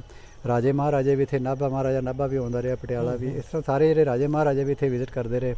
ਉਹਨਾਂ ਦੇ ਵਿਜ਼ਿਟ ਰਜਿਸਟਰ ਦੇ ਵਿੱਚ ਪੁਰਾਣੇ ਇੱਥੇ ਇੰਦਰਾਜ ਹੁੰਦੇ ਸੀ, ਹੁਣ ਜਿਹੜਾ ਵਿਜ਼ਿਟ ਰਜਿਸਟਰ ਲੱਗਾ ਉਹਦੇ ਵਿੱਚ ਇਹਨਾਂ ਦੇ ਅਦਿੱਤਿਆ ਰਾਜ ਕਪੂਰ ਦੇ ਵੀ ਰਿਕਾਰਡ ਹੈਗਾ, ਜਿਹੜੇ ਇੱਕ ਜਿਨ੍ਹਾਂ ਨੇ ਗੁਰੂ ਗ੍ਰੰਥ ਸਾਹਿਬ 7 ਵਾਰੀ ਲਿਖਿਆ, ਜਸਵੰਤ ਸਿੰਘ ਖੋਸਾ ਜੀ, ਉਹਨਾਂ ਦੇ ਇੰਦਰਾਜ ਹੈਗਾ। ਹੋਰ ਇਸ ਤਰ੍ਹਾਂ ਕਈ ਪ੍ਰੋਮੀਨੈਂਟ ਪਰਸਨੈਲਿਟੀ ਨੇ ਜਿਨ੍ਹਾਂ ਦੇ ਉਸ ਰਜਿਸਟਰ, ਵਿਜ਼ਿਟਿੰਗ ਰਜਿਸਟਰ ਦੇ ਵਿੱਚ ਇੱਥੇ ਐਂਟਰੀ ਹੋਈ ਹੈ। ਤਾਂ ਉਹ ਬੜਾ ਵਧੀਆ ਰੋਲ ਰਿਹਾ ਉਹਨਾਂ ਦਾ ਹਰ ਪੱਖ ਦੇ ਵਿੱਚ, ਕਿਉਂਕਿ ਉਹ ਆਪ ਹੀ ਕੰਮ ਕਰਨਾ ਚਾਹੁੰਦੇ ਸੀ, ਕੰਮ ਕਰਨਾ ਜਾਣਦੇ ਵੀ ਸੀ। ਤਾਂ ਜੇ ਪੈਸਿਆਂ ਵਾਸਤੇ ਉਹਨੇ ਕੰਟਰੀਬਿਊਟ ਕੀਤਾ ਤੇ ਆਪ ਜਾ ਕੇ ਕੀਤਾ, ਤੇ ਜੇਕਰ ਉਹਨੇ ਵਿਸ਼ਵ ਜੰਗ ਦੇ ਵਿੱਚ ਉਹਨਾਂ ਨੇ ਕੰਟਰੀਬਿਊਟ ਕਰਨਾ ਤੇ ਆਪਣੇ ਬੱਚਿਆਂ ਨੂੰ ਨਾਲ ਪਾਰਟਿਸਿਪੇਟ ਕਰਾਇਆ, ਤਾਂ ਜੋ ਬੱਚਿਆਂ ਦੇ ਵਿੱਚ ਕਰੰਟ ਮੂਵਮੈਂਟਸ ਜੋ ਚੱਲ ਰਹੀਆਂ ਨੇ ਉਹਨਾਂ ਦੇ ਬਾਰੇ ਵਿੱਚ ਪੂਰੀ ਜਾਗਰੂਕਤਾ ਰਵੇ, ਕਿ ਲੋਕ ਸਮਾਜ ਦੇ ਵਿੱਚ ਜਿਹੜੇ ਬੱਚਿਆਂ ਤੋਂ ਪੜ੍ਹ ਕੇ ਜਾਣ, ਉਹ ਸਮਾਜ ਦੇ ਨਾਲ ਜੁੜੀਆਂ ਵੀ ਰਹਿਣ ਤੇ ਸਮਾਜਿਕ ਜਿਹੜੇ ਕਾਰਜਕ੍ਰਮ ਨੇ ਉਹਨਾਂ ਦੇ ਵਿੱਚ ਪਾਰਟਿਸਿਪੇਟ ਵੀ ਕਰਨ। ਤਾਂ ਇਸ ਵਾਸਤੇ ਉਹਨਾਂ ਨੇ ਆਪਣੇ ਬੱਚਿਆਂ ਨੂੰ ਇਸ ਤਰ੍ਹਾਂ ਤਿਆਰ ਕੀਤਾ ਸੀ। ਬੜਾ ਜ਼ਬਰਦਸਤ ਸਿਸਟਮ ਸੀ। ਤੇ ਇਹ ਬਾਹਰਲਾ ਹਿੱਸਾ ਹੈਗਾ ਇਹ ਉਹਨਾਂ ਦਾ ਆਊਟਰ ਸਕੂਲ ਦਾ, ਬੜਾ ਸੁਰੱਖਿਅਤ ਜਿਹੜਾ ਹੈਗਾ ਬਣਾਇਆ ਹੋਇਆ, ਔਰ ਪੂਰਾ ਜਿਹੜਾ ਉੱਪਰ ਤੋਂ ਤੁਸੀਂ ਦੇਖ ਲਓ ਨਾ, ਜਿੱਦਾਂ ਬਨੇਰੇ, ਪਰਨਾਲੇ, ਬਾਰੀਆਂ, ਅੱਗੇ ਜਾਲੀ ਲੱਗੀ ਹੋਈ ਹੈ, ਫਿਰ ਲੋਹੇ ਦੇ ਜਿਹੜੇ ਸਰੀਏ ਹੈਗੇ ਨੇ ਲੱਗੇ ਹੋਏ ਨੇ। ਤਾਂ ਇਹ ਬੜਾ ਜਿਹੜਾ ਹੈਗਾ ਦੂਰਅੰਦੇਸ਼ੀ ਸੋਚ ਦੇ ਜਿਹੜੀ ਹੈਗੀ ਹੈ ਇਹ ਚੀਜ਼ ਵਰਤੀ ਗਈ। ਔਰ ਆਓ ਅਸੀਂ ਅੱਗੇ ਥੋੜਾ ਲੈ ਚੱਲਦੇ, ਤੁਹਾਨੂੰ ਚਲਦੇ ਹੀ ਗੱਲਬਾਤ ਕਰਦੇ। ਤਾਂ ਇਹ ਜਿੱਦਾਂ ਨਾ ਜੰਗਲ ਜਿਹਾ ਬਣਿਆ ਪਿਆ ਜੀ ਹੁਣ ਤਾਂ। ਹਾਂਜੀ, ਇਹ ਦੇਖੋ, ਮੈਂ ਏਡੇ ਵੱਡੇ ਸਕੂਲ ਨੂੰ ਮੇਨਟੇਨ ਕਰਨਾ ਇਹ ਕਿਸੇ ਇਕੱਲੇ ਦੇ ਵਾਸਤੇ ਦੀ ਗੱਲ ਨਹੀਂ। ਇਹਦੇ ਵਿੱਚ ਸਮੂਹ ਸਿੱਖ ਜਥੇਬੰਦੀਆਂ ਦੇ, ਸਮੂਹ ਸਿੱਖ ਇੰਡੀਵਿਜੂਅਲ ਪਰਸਨੈਲਿਟੀ ਜਿਹੜੀਆਂ ਭਾਵਨਾ ਰੱਖਦੀਆਂ ਨੇ ਜਿਹੜੇ ਸਕੂਲ ਚਲਾਉਣਾ ਚਾਹੀਦਾ, ਕਿਉਂਕਿ ਇਹਦੇ ਲਈ ਕੋਈ ਆਰਥਿਕ ਸਰੋਤ ਤਾਂ ਚਾਹੀਦਾ ਨਾ। ਰਾਜੇ ਮਹਾਰਾਜੇ ਹੋਣ ਤਾਂ ਵੱਖਰੀ ਗੱਲ ਹੈ ਵੀ ਉਹ ਚਲਾ ਸਕਦੇ ਨੇ, ਜਿਨ੍ਹਾਂ ਦੇ ਰਾਜਵਾੜੇ ਨੇ, ਜਿਨ੍ਹਾਂ ਕੋਲ ਕੋਈ ਆਮਦਨ ਦੇ ਵੱਡੇ ਸਾਧਨ ਨੇ ਪੱਕੇ। ਸਕੂਲ ਦੇ ਕੋਲ ਆਮਦਨ ਦੇ ਕੋਈ ਬਹੁਤ ਪੱਕੇ ਸਾਧਨ ਨਹੀਂ ਹੈਗੇ, ਇਸ ਵਾਸਤੇ ਫਿਰ ਉਹਨਾਂ ਦੇ ਕੋਲ ਅਰੇਂਜਮੈਂਟ ਨਹੀਂ ਹੈਗਾ ਨਾ ਕਿ ਉਹ ਇਹਨੇ ਸਾਰੇ ਨੂੰ ਕਰ ਸਕਣ। ਤੇ ਜਨਤਾ ਵੱਲੋਂ ਤੇ ਸਿੱਖ ਸੰਗਤਾਂ ਵੱਲੋਂ ਖਾਸ ਕਰਕੇ ਕੋਈ ਇੰਨਾ ਯੋਗ ਉਪਰਾਲਾ ਨਹੀਂ, ਕੰਟਰੀਬਿਊਸ਼ਨ ਨਹੀਂ ਹੈਗਾ। ਮਤਲਬ ਮੈਂ ਮੰਨ ਲਓ ਕਾਫੀ ਵਾਰੀ ਇਹ ਗੱਲ ਅਸੀਂ ਵੀ ਕਰ ਰਹੇ ਹਾਂ ਵੀ ਇਹਦੀ ਹਾਲਤ ਬਹੁਤ ਖਸਤਾ ਹੈਗੀ, ਦੇਖ ਰਹੇ ਹਾਂ ਜਿੱਦਾਂ ਤਰਸਯੋਗ ਇੱਕ ਖੰਡਰ ਹੁੰਦਾ ਇੱਦਾਂ ਬਣਿਆ, ਜੀ ਨਹੀਂ ਕਰਦਾ ਇਹਨੂੰ ਇਹ ਰਵੇ ਇੱਦਾਂ, ਜੀ ਕਰਦਾ ਵੀ ਇਹ ਬਿਲਕੁਲ ਜਗਮਗਾਉਂਦਾ ਹੋਵੇ, ਲਾਈਟਿੰਗ ਹੋਵੇ, ਸੋਹਣਾ ਬਾਗ ਲੱਗਿਆ ਹੋਵੇ। ਤਾਂ ਮਤਲਬ ਕੀ ਪੋਸੀਬਲ ਹੈ ਕਿ ਇਹਨੂੰ ਜਿਸ ਕਾ ਵੀ ਗਵਰਨਮੈਂਟ ਐਡਡ ਸਕੂਲ ਹੈ ਤੇ ਕਿੰਦਾ ਹੱਥ ਵਸ ਹੈ ਸਭ ਕੁਝ? ਦੇਖੋ, ਇਹਦੇ ਵਿੱਚ ਸਹੀ ਮਾਇਨੇ ਵਿੱਚ ਤਾਂ ਜਿਹੜੇ ਸਕੂਲ ਇਸ ਤਰ੍ਹਾਂ ਦੇ ਸਕੂਲ ਨੇ ਨਾ, ਇਹ ਅਦਾਰੇ, ਇਹ ਤਾਂ ਸੰਗਤਾਂ ਆਪ ਹੀ ਚਲਾ ਸਕਦੀਆਂ ਨੇ। ਸੰਗਤ ਦਾ ਦੇਖੋ, ਸਾਨੂੰ ਇੱਕ ਨਾ ਚੀਜ਼ ਨੂੰ ਸਮਝ ਲੈਣਾ, ਇਹ ਜ਼ਿੰਦਗੀ ਮੇਰੀ ਨਹੀਂ ਹੈ। ਮੈਂ ਇਹਨੂੰ ਆਪਣੇ ਆਪ ਨੂੰ ਜਸਪਾਲ ਸਿੰਘ ਕਹਿਣਾ, ਮੈਂ ਜਸਪਾਲ ਸਿੰਘ ਨਹੀਂ ਹਾਂ। ਮੈਨੂੰ ਪਰਮਾਤਮਾ ਨੇ ਭੇਜਿਆ ਹੋਇਆ, ਉਹਨੇ ਮੈਨੂੰ ਵਾਪਸ ਬੁਲਾ ਲੈਣਾ, ਮੈਂ ਚਲੇ ਜਾਣਾ। ਇੱਥੇ ਮੇਰਾ ਪਰਿਵਾਰ, ਮੇਰੀ ਜ਼ਮੀਨ ਜਾਇਦਾਦ, ਮੇਰਾ ਅਹੁਦਾ, ਮੇਰੀਆਂ ਤਰੱਕੀਆਂ ਕੁਛ ਨਹੀਂ ਕੰਮ ਆਉਣਾ। ਹਾਂ, ਜੇ ਮੈਂ ਸਮਝਾਂ ਤੇ ਮੇਰੀ ਸੁਸਾਇਟੀ ਪ੍ਰਤੀ ਲਾਇਬਿਲਿਟੀ ਹੈ ਕਿ ਮੈਨੂੰ ਆਪਣੀ ਸੁਸਾਇਟੀ ਦੇ ਪ੍ਰਤੀ ਜ਼ਿੰਮੇਵਾਰੀ ਹੈ। ਉਸ ਜ਼ਿੰਮੇਵਾਰੀ ਦੇ ਤਹਿਤ ਜਦੋਂ ਮੈਂ ਕੰਮ ਕਰਾਂਗਾ ਤਾਂ ਫਿਰ ਜਿਹੜਾ ਮੇਰਾ ਜੀਵਨ ਸਫਲ ਹੈ। ਇਸੇ ਤਰ੍ਹਾਂ ਜਦੋਂ ਹਰ ਸਿੱਖ ਆਪਣੀ ਜ਼ਿੰਮੇਵਾਰੀ ਸਮਝ ਕੇ, ਸਕੂਲ ਨੂੰ ਆਪਣਾ ਸਮਝ ਕੇ, ਆਪਣੀ ਕੌਮੀ ਜ਼ਿੰਮੇਵਾਰੀ ਸਮਝ ਕੇ, ਆਪਣੀ ਮੋਰਲ ਰਿਸਪੌਂਸਿਬਿਲਿਟੀ ਸਮਝ ਕੇ ਇਹਦੇ ਲਈ ਕੰਮ ਕਰੇਗਾ, ਫਿਰ ਇਹ ਸਕੂਲ ਜਿਹੜਾ ਇੰਪਰੂਵ ਹੋ ਸਕਦਾ। ਔਰ ਜਿੰਨੀਆਂ ਵੀ ਦੇਖੋ ਤੁਸੀਂ ਜਿਹੜੀਆਂ ਵੀ ਲੀਡਿੰਗ ਕੋਈ ਵੀ ਇਸ ਤਰ੍ਹਾਂ ਦੀਆਂ ਇੰਸਟੀਟਿਊਸ਼ਨ ਮਿਲਣਗੀਆਂ ਨਾ, ਉਹਨਾਂ ਪਿੱਛੇ ਤੁਹਾਨੂੰ ਲੋਕਾਂ ਦੇ ਸਮੂਹ ਦਾ ਕੰਟਰੀਬਿਊਸ਼ਨ ਦਿਸਦਾ ਅੱਜ ਦੇ ਸਮੇਂ ਦੇ ਵਿੱਚ। ਪਰ ਇੱਥੇ ਉਹਨਾਂ ਵਧੀਆ ਰੋਲ ਨਹੀਂ ਹੈਗਾ ਜਿੰਨੀ ਦੇਰ ਤੱਕ ਸਿੱਖ ਸੰਗਤਾਂ ਜਿਹੜੀਆਂ ਨੇ ਇਸ ਪਾਸੇ ਤਵੱਜੋ ਨਹੀਂ ਦੇਣਗੀਆਂ, ਇਹਦਾ ਕੋਈ ਹੱਲ ਨਹੀਂ ਹੋ ਸਕਦਾ। ਕਿਉਂਕਿ ਇਹਦੇ ਵਿੱਚ ਬਹੁਤ ਤਰ੍ਹਾਂ ਦੀ ਲੋੜ ਹੈ, ਸਪੋਰਟ ਦੀ ਲੋੜ ਹੈ, ਇਹਦੇ 'ਚ ਆਰਥਿਕ ਸਪੋਰਟ ਦੀ ਲੋੜ ਹੈ, ਇਹਦੇ ਵਿੱਚ ਕਈ ਤਰ੍ਹਾਂ ਦੀ ਸਲਾਹ ਸੁਝਾਵਾਂ ਦੀ ਲੋੜ ਹੈ। ਇਹਦੇ ਵਿੱਚ ਕੀ ਕੀਤਾ ਜਾ ਸਕਦਾ, ਉਹਦਾ ਇੱਕ ਪਲਾਨ ਚੈੱਕ ਆਊਟ ਕੀਤਾ ਜਾਣਾ ਚਾਹੀਦਾ ਵੀ ਆਹ ਕੀਤਾ ਜਾ ਸਕਦਾ, ਇਹਨੂੰ ਇਸ ਫੇਜ਼ਿਸ ਦੇ ਵਿੱਚ ਕੀਤਾ ਜਾ ਸਕਦਾ। ਤਾਂ ਉਹ ਜਿਹੜਾ ਸਾਰਿਆਂ ਦੀ ਕੰਟਰੀਬਿਊਸ਼ਨ ਨਾਲ, ਸਾਰਿਆਂ ਦੀ ਸਾਂਝ ਨਾਲ ਤੇ ਉਸ ਵਰਕਿੰਗ ਪਾਵਰ ਦੇ ਨਾਲ ਹੀ ਕੀਤਾ ਜਾ ਸਕਦਾ। ਤਾਂ ਪੋਸੀਬਲ ਤਾਂ ਹੀ ਹੈ ਜੇਕਰ ਆਪਾਂ ਸਾਰਿਆਂ ਨੂੰ ਆਪਣੀ ਜ਼ਿੰਮੇਵਾਰੀ ਸਮਝਦੇ ਹੋਇਆ ਕੁਛ ਨਾ ਕੁਛ ਇਹਦੇ ਲਈ ਕੰਮ ਕਰਾਂਗੇ। ਜੀ ਬਿਲਕੁਲ। ਤਾਂ ਇਹ ਬਾਹਰੀ ਹਿੱਸਾ ਹੈਗਾ, ਜਿੱਦਾਂ ਇਹ ਗੇਟ ਵੀ ਇਹ ਚਾਰੋਂ ਬੜਾ ਪੁਰਾਣਾ, ਜਿੱਦਾਂ ਕਿਲਿਆਂ ਦੇ ਗੇਟ ਹੁੰਦੇ ਹਨ, ਬੜਾ ਮਜ਼ਬੂਤ ਗੇਟ। ਅੱਛਾ, ਸਾਰੇ ਪਾਸੇ ਇਸ ਤਰ੍ਹਾਂ ਦੇ, ਚਾਰੋਂ ਪਾਸੇ ਇਸ ਤਰ੍ਹਾਂ ਦੇ ਗੇਟ ਨੇ। ਤੇ ਪੰਜਵਾਂ ਜਿਹੜਾ ਉਹ ਮੇਨ ਗੇਟ ਹੈ, ਤੇ ਇਸ ਤਰ੍ਹਾਂ ਜਿਹੜੇ ਗੇਟ ਬਣੇ ਹੋਏ ਨੇ ਇਹ ਲੱਕੜ ਦੇ ਪੁਰਾਣੇ ਗੇਟ ਨੇ ਵਾਲੇ ਜੀ। ਤਾਂ ਇਹ ਸ਼ਾਨਦਾਰ ਸਿੱਖ ਕੰਨਿਆ ਸਕੂਲ ਜਿਹੜਾ ਇੱਕ ਸਦੀ ਪੁਰਾਣਾ ਸਿੱਖਾਂ ਦਾ ਸਕੂਲ ਹੈ। ਤਾਂ ਇਸ ਵਕਤ ਅਸੀਂ ਇਸ ਸਕੂਲ ਦੇ ਛੱਤ ਤੇ ਖਲੋਤੇ ਹੋਏ ਹਾਂ ਤਾਂ ਕਿੱਦਾਂ ਆਲੀਸ਼ਾਨ ਜਿਹੜਾ ਨਜ਼ਾਰਾ ਉਹ ਇਸ ਵਕਤ ਇੱਥੇ ਪੇਸ਼ ਹੁੰਦਾ, ਜਿੱਦਾਂ ਕੋਈ ਸਿੱਖਾਂ ਦਾ ਕਿਲ੍ਹਾ ਹੋਵੇ ਔਰ ਕਿਲ੍ਹੇ ਦੇ ਉੱਤੇ ਜਿਹੜਾ ਹੈਗਾ ਉਹ ਜਿੱਥੋਂ ਮੁੱਖ ਦਰਵਾਜ਼ਾ ਉੱਥੇ ਜਗ੍ਹਾ ਵੀ ਬਣੀ ਹੋਈ, ਇੱਥੇ ਨਿਸ਼ਾਨ ਝੂਲਦੇ ਹੁੰਦੇ ਸੀ ਜੀ। ਨਹੀਂ, ਇੱਥੇ ਨਾ ਉੱਪਰ ਤੇ ਹਾਊਸ ਨੇ, ਹਾਂਜੀ। ਹਾਊਸ ਦੇ ਵੱਖਰੇ ਕਲਰ ਹੁੰਦੇ ਸੀ। ਤੋ ਉੱਥੇ 1 2 3 4 ਪਿਲਰ ਬਣੇ ਹੋਏ ਨੇ। ਜਿਹੜਾ ਹਾਊਸ ਦੀ ਵਾਰ ਡਿਊਟੀ ਹੁੰਦੀ ਸੀ ਕੰਮ ਦੀ, ਉਹ ਫਿਰ ਉਹ ਝੰਡਾ ਉੱਚਾ ਕਰਕੇ ਲੱਗਦਾ ਸੀ ਤੇ ਬਾਕੀ ਜਿਹੜੇ ਸੀ ਥੱਲੇ ਹੁੰਦੇ ਸੀ, ਉਸ ਤਰ੍ਹਾਂ ਪਾਈਪ ਲੱਗੇ ਹੋਏ ਸੀ ਉੱਤੇ ਜੀ। ਤਾਂ ਉਸ ਵਕਤ ਤੱਕ, ਕਿਉਂਕਿ ਅੱਜ ਤੇ ਬੇਸ਼ੱਕ ਜਿੱਦਾਂ ਹੁਣ ਮਤਲਬ ਪੋਲਿਊਸ਼ਨ ਹੈ, ਕੋਈ ਹੋਰ ਮੁਸ਼ਕਲਾਂ ਨੇ, ਉਸ ਵਕਤ ਤੇ ਕੁਝ ਵੀ ਨਹੀਂ ਹੁੰਦਾ ਹੋਣਾ, ਬੜਾ ਸ਼ਾਨਦਾਰ ਹੁੰਦਾ ਹੋਵੇਗਾ। ਬਹੁਤ ਸ਼ਾਂਤ ਸੀ ਏਰੀਆ, ਬੜਾ ਖੁੱਲਾ ਏਰੀਆ ਸੀ। ਪੱਛਮ ਦਾ ਪਾਸਾ ਰੇਲਵੇ ਸਟੇਸ਼ਨ ਦੇ ਨੇੜੇ। ਜਦੋਂ ਦੀ ਲੋਕੇਸ਼ਨ ਨੂੰ ਆਪਾਂ ਉਸ ਵਕਤ ਦੇ ਮੁਤਾਬਕ ਦੇਖਦੇ ਹਾਂ ਤਾਂ ਉਸ ਵਕਤ ਜਿਹੜਾ ਸੀ ਬੜਾ ਹੀ ਖੂਬਸੂਰਤ ਜਗ੍ਹਾ ਸੀ। ਪਰ ਜਦੋਂ ਪਾਰਟੀਸ਼ਨ ਹੋਈ, ਪਾਕਿਸਤਾਨ ਬਣਿਆ, ਤਾਂ ਆਹ ਪਾਸਾ ਜਿਹੜਾ ਸਾਡਾ ਕੱਟਿਆ ਗਿਆ। ਉਹਦੇ ਕਰਕੇ ਜਿਹੜਾ ਸੀ ਇਹ ਸਕੂਲ ਨੂੰ ਬੜੀ ਸੱਟ ਪਹੁੰਚੀ ਕਿ ਆਹ ਏਰੀਆ ਜਿਹੜਾ ਸੀ ਉਹ ਸਾਡਾ ਡਿਸਕਨੈਕਟ ਹੋ ਗਿਆ ਤੇ ਪਾਕਿਸਤਾਨ ਦੀਆਂ ਨੇ ਬੱਚੀਆਂ ਸੀ, ਪਹਿਲਾਂ ਪੜ੍ਹਨ ਆਉਂਦੀਆਂ ਸੀ, ਹੋਸਟਲ ਦੇ ਵਿੱਚ ਵੀ ਰਹਿੰਦੀਆਂ ਸੀ, ਉਹਨਾਂ ਲਈ ਇਹ ਰਾਹ ਬੰਦ ਹੋ ਗਿਆ। ਜੀ ਬਿਲਕੁਲ। ਤਾਂ ਇਸ ਤਰ੍ਹਾਂ ਆਖਰ ਕਦਮ ਦਰ ਕਦਮ ਜਿਹੜਾ ਹੈਗਾ ਇਸ ਸਕੂਲ ਦਾ ਜਿਹੜਾ ਹੈਗਾ, ਜਿੱਦਾਂ ਕਹਿ ਲਓ ਵੀ ਪਹੁੰਚ ਜਿਹੜੀ ਹੈ ਉਹ ਘਟਦੀ ਗਈ। ਤਾਂ ਇੱਥੋਂ ਬੜਾ ਸੁਹਾਵਣਾ ਔਰ ਰਮਣੀਕ ਜਿਹੜਾ ਹੈਗਾ ਉਹ ਨਜ਼ਾਰਾ ਉਹ ਦਿਸਦਾ ਹੈ ਇਸ ਸਕੂਲ ਦਾ। ਜਿੱਦਾਂ ਕਿਲ੍ਹਾ ਹੁੰਦਾ ਨਾ, ਇਹ ਕਾਫੀ ਚੀਜ਼ਾਂ ਜਦੋਂ ਅਸੀਂ ਦੂਰੋਂ ਦੇਖਦੇ, ਜਿੱਦਾਂ ਖਾਲਸਾ ਕਾਲਜ ਅੰਮ੍ਰਿਤਸਰ ਸਾਹਿਬ ਵਾਲਾ, ਉਹਦੇ ਨਾਲ ਮੈਚ ਕਰਦਾ ਹੈਗਾ, ਉਹਨਾਂ ਦੇ ਨਕਸ਼ੇ ਨਾਲ ਰਲਦਾ ਮਿਲਦਾ ਕੋਈ ਉਸ ਤਰ੍ਹਾਂ ਦਾ, ਕਿਉਂਕਿ ਉਹਨਾਂ ਦੇ ਬਣਾਉਣ ਵਿੱਚ ਦੋਵਾਂ ਇੱਕੋ ਹੀ ਸੀ। ਇੱਕ ਫਰਾਂਸ ਦਾ ਆਰਕੀਟੈਕਟ ਸੀ ਤੇ ਇੱਕ ਜਿਹੜਾ ਸੀ ਭਾਈ ਰਾਮ ਸਿੰਘ ਸੀ। ਤੋ ਸ਼ਾਇਦ ਖਾਲਸਾ ਕਾਲਜ ਵਿੱਚ ਉਹਨਾਂ ਦਾ ਕੰਟਰੀਬਿਊਸ਼ਨ ਹੋਇਆ ਉਸ ਕਰਕੇ। ਇਹਦੀ ਜ਼ਮੀਨ ਤੁਸੀਂ ਦੱਸਦੇ ਸੀ ਕੁਝ, ਜ਼ਮੀਨ ਵੀ ਨਾਲ ਲੱਗੀ? ਜ਼ਮੀਨ ਜਿਹੜੀ ਹੈ, ਅੱਛਾ, ਏਰੀਆ ਜਿਹੜਾ ਇੱਧਰ ਦਿਖਾ ਦਿਓ ਜੀ। ਸਕੂਲ ਦੇ ਏਰੀਆ ਦੇ ਵਿੱਚ ਆਉਂਦੀ ਹੈ। ਅੱਛਾ ਜੀ। ਹਾਂ, ਇਹ ਵਾਲੀ ਜਿਹੜੀ ਏਰੀਆ ਜਿਹੜਾ ਬਾਉਂਡਰੀ ਬਣੀ ਹੋਈ ਨਾ, ਸਾਰੇ ਜਿਹੜੇ ਸਕੂਲ ਦਾ ਏਰੀਆ ਜੀ। ਜੇਕਰ ਸਿੱਖ ਪਰਸਨੈਲਿਟੀ ਜਿਹੜੀਆਂ ਨੇ ਇੱਧਰ ਧਿਆਨ ਦੇਣ ਤਾਂ ਇਹ ਜਿਹੜਾ ਸਕੂਲ ਜਿਹੜਾ ਇਹ ਕਾਲਜ ਲੈਵਲ ਤੱਕ ਵੀ ਜਾ ਸਕਦਾ, ਇਹ ਯੂਨੀਵਰਸਿਟੀ ਲੈਵਲ ਤੱਕ ਵੀ ਜਾ ਸਕਦਾ, ਜਾਂ ਬੱਚਿਆਂ ਦੀ ਐਜੂਕੇਸ਼ਨ ਵਾਸਤੇ ਜੋ ਵੀ ਅਸੀਂ ਬੱਚਿਆਂ ਨੂੰ ਜਿਸ ਲੈਵਲ ਦੀ ਐਜੂਕੇਸ਼ਨ ਦੇਣਾ ਚਾਹੀਏ ਉਸ ਪੱਖ ਨੂੰ ਪੂਰ ਸਕਦਾ।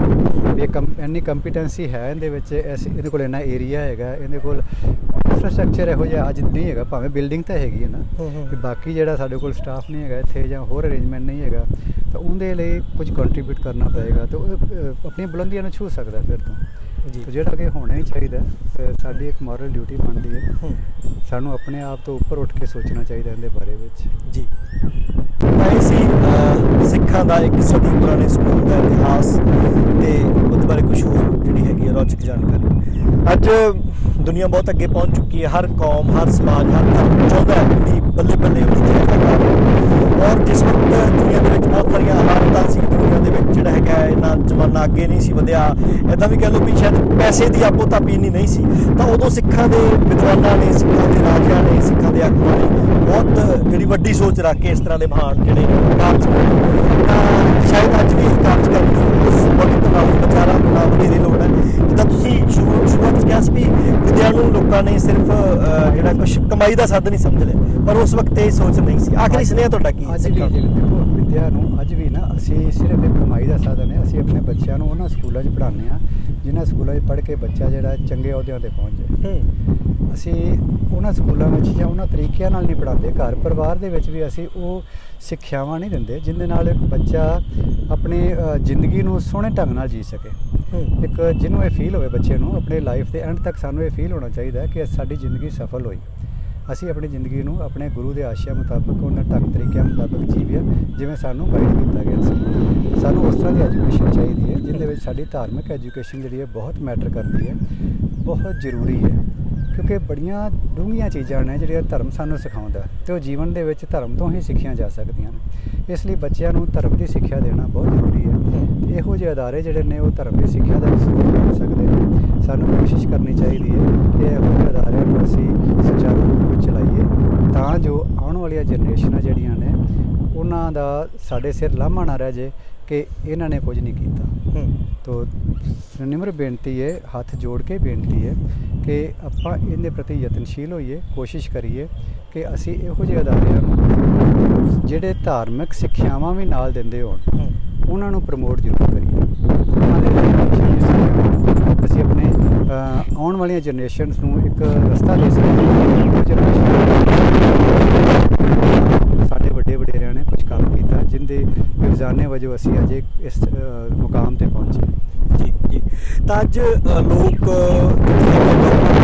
ਇੰਜੀਨੀਅਰ ਬਣ ਰਹੇ ਨੇ, ਪਾਇਲਟ ਬਣ ਰਹੇ ਨੇ, ਮੰਤਰੀ ਬਣ ਰਹੇ ਨੇ, ਬੜੇ ਵੱਡੇ ਵੱਡੇ ਕਾਰੋਬਾਰੀ ਬਣ ਰਹੇ ਨੇ, ਪਰ ਕਈ ਵਾਰ ਅਸੀਂ ਦੇਖਦੇ ਹਾਂ ਵੀ ਇਨਸਾਨ ਨਹੀਂ ਬਣ ਰਹੇ। ਤਾਂ ਇਹ ਸਕੂਲ ਜਿੱਥੇ ਇਕੱਲੀ ਉਹ ਦੁਨਿਆਵੀ ਵਿੱਦਿਆ ਨਹੀਂ ਸੀ ਦਿੱਤੀ ਜਾਂਦੀ, ਭਾਈ ਤਖਤ ਸਿੰਘ ਨੇ ਇਹ ਵੀ ਦੱਸਿਆ ਵੀ ਜੇ ਜੈਤੋ ਦੇ ਮੋਰਚੇ ਸਿਰ ਦੇਣ ਦੀ ਲੋੜ ਆ ਤਾਂ ਉਹਨਾਂ ਨੇ ਆਪਣੇ ਭਚੰਗੀ ਨੂੰ ਭੇਜਿਆ। ਉਸ ਵਕਤ ਦੇ ਮਹਾਨ ਵਿਦਵਾਨ ਭਾਈ ਕਾਹਨ ਸਿੰਘ ਜੀ ਨਾਭਾ, ਜਿਨ੍ਹਾਂ ਦਾ ਸਿੱਖ ਇਤਿਹਾਸ ਨੂੰ ਸਮਝਣ ਦੇ ਵਿੱਚ ਬਹੁਤ ਕਮਾਲ ਦਾ ਯੋਗਦਾਨ ਹੈ, ਉਹਨਾਂ ਦੇ ਬੱਚੇ ਜਿਹੜੇ ਆ ਇਸ ਸਕੂਲ ਦੇ ਵਿੱਚ ਪੜ੍ਹੇ। ਸਿੱਖਾਂ ਨੂੰ ਅੱਜ ਸੋਚਣਾ ਪਵੇਗਾ ਕਿ ਦੁਨੀਆ ਦੇ ਵਿੱਚ ਉਹ ਕੌਮਾਂ ਜਿਹੜੀਆਂ ਉਸ ਵਕਤ ਜਿਨ੍ਹਾਂ ਦੀ ਕਮੀਆਂ ਨੇ, ਜਿਹੜਾ ਇਹ ਨਹੀਂ ਆਪਣੀ ਔਰਤ ਪੈਰ ਦੀ ਜੁੱਤੀ ਹੈ, ਔਰ ਪਰਮਾਤਮਾ ਦੀ ਮਜ਼ੇਦਾਰ ਚ ਗਲਤੀ ਹੈ, ਔਰਤ ਨੂੰ ਤੇ ਪੜ੍ਹਨ ਦਾ ਹੱਕ ਹੀ ਨਹੀਂ। ਪਰ ਸੱਚੇ ਪਾਤਸ਼ਾਹ ਗੁਰੂ ਨਾਨਕ ਮਹਾਰਾਜ ਨੇ ਕਿਹਾ ਸੋ ਕਿਉਂ ਮੰਦਾ ਆਖਿਆ, ਜਿੱਥੇ ਮਹਾਰਾਜਾ ਆਂਟੇ ਗੋਬਿੰਦ ਸਿੰਘ ਜੀ ਮਹਾਰਾਜ ਨੇ ਬੱਚੀਆਂ ਨੂੰ ਜਿਹੜਾ ਹੈਗਾ ਅੰਮ੍ਰਿਤ ਦੀ ਦਾਤ ਜਿਹੜੀ ਹੈ ਉਹ ਬਰਾਬਰ ਦੇ ਕੇ ਆਪਣੀਆਂ ਕੌਰ ਬੱਚੀਆਂ ਬਣਾਇਆ। ਇਹਨਾਂ ਸਕੂਲਾਂ ਦੇ ਵਿੱਚੋਂ ਇਸ ਤਰ੍ਹਾਂ ਦੀ ਸਿੱਖੀ ਦੀ ਜਿਹੜੀ ਉਹ ਖੁਸ਼ਬੂ ਵੰਡੀ ਗਈ। ਸਿੱਖਾਂ ਨੂੰ ਚਾਹੀਦਾ ਇਸ ਤਰ੍ਹਾਂ ਦੇ ਅਦਾਰੇ ਸਾਂਭਣੇ ਚਾਹੀਦੇ ਆ ਜਾਂ ਹੋਰ ਪੈਦਾ ਕਰਨੇ ਚਾਹੀਦੇ ਆ ਤਾਂ ਕਿ ਰਾਜ ਕਰੇਗਾ ਖਾਲਸਾ ਦੇ ਸੰਦਰਭ ਨੂੰ, ਦੇ ਸੁਪਨੇ ਨੂੰ ਪੂਰਾ ਕੀਤਾ ਜਾ ਸਕੇ। ਬਹੁਤ ਬਹੁਤ ਸ਼ੁਕਰੀਆ ਤੁਸੀਂ ਸਮਾਂ ਕੱਢਿਆ। ਧੰਨਵਾਦ ਜੀ। ਵਾਹਿਗੁਰੂ ਜੀ ਕਾ ਖਾਲਸਾ, ਵਾਹਿਗੁਰੂ ਜੀ ਕਾ ਖਾਲਸਾ, ਵਾਹਿਗੁਰੂ ਜੀ ਕੀ ਫਤਿਹ।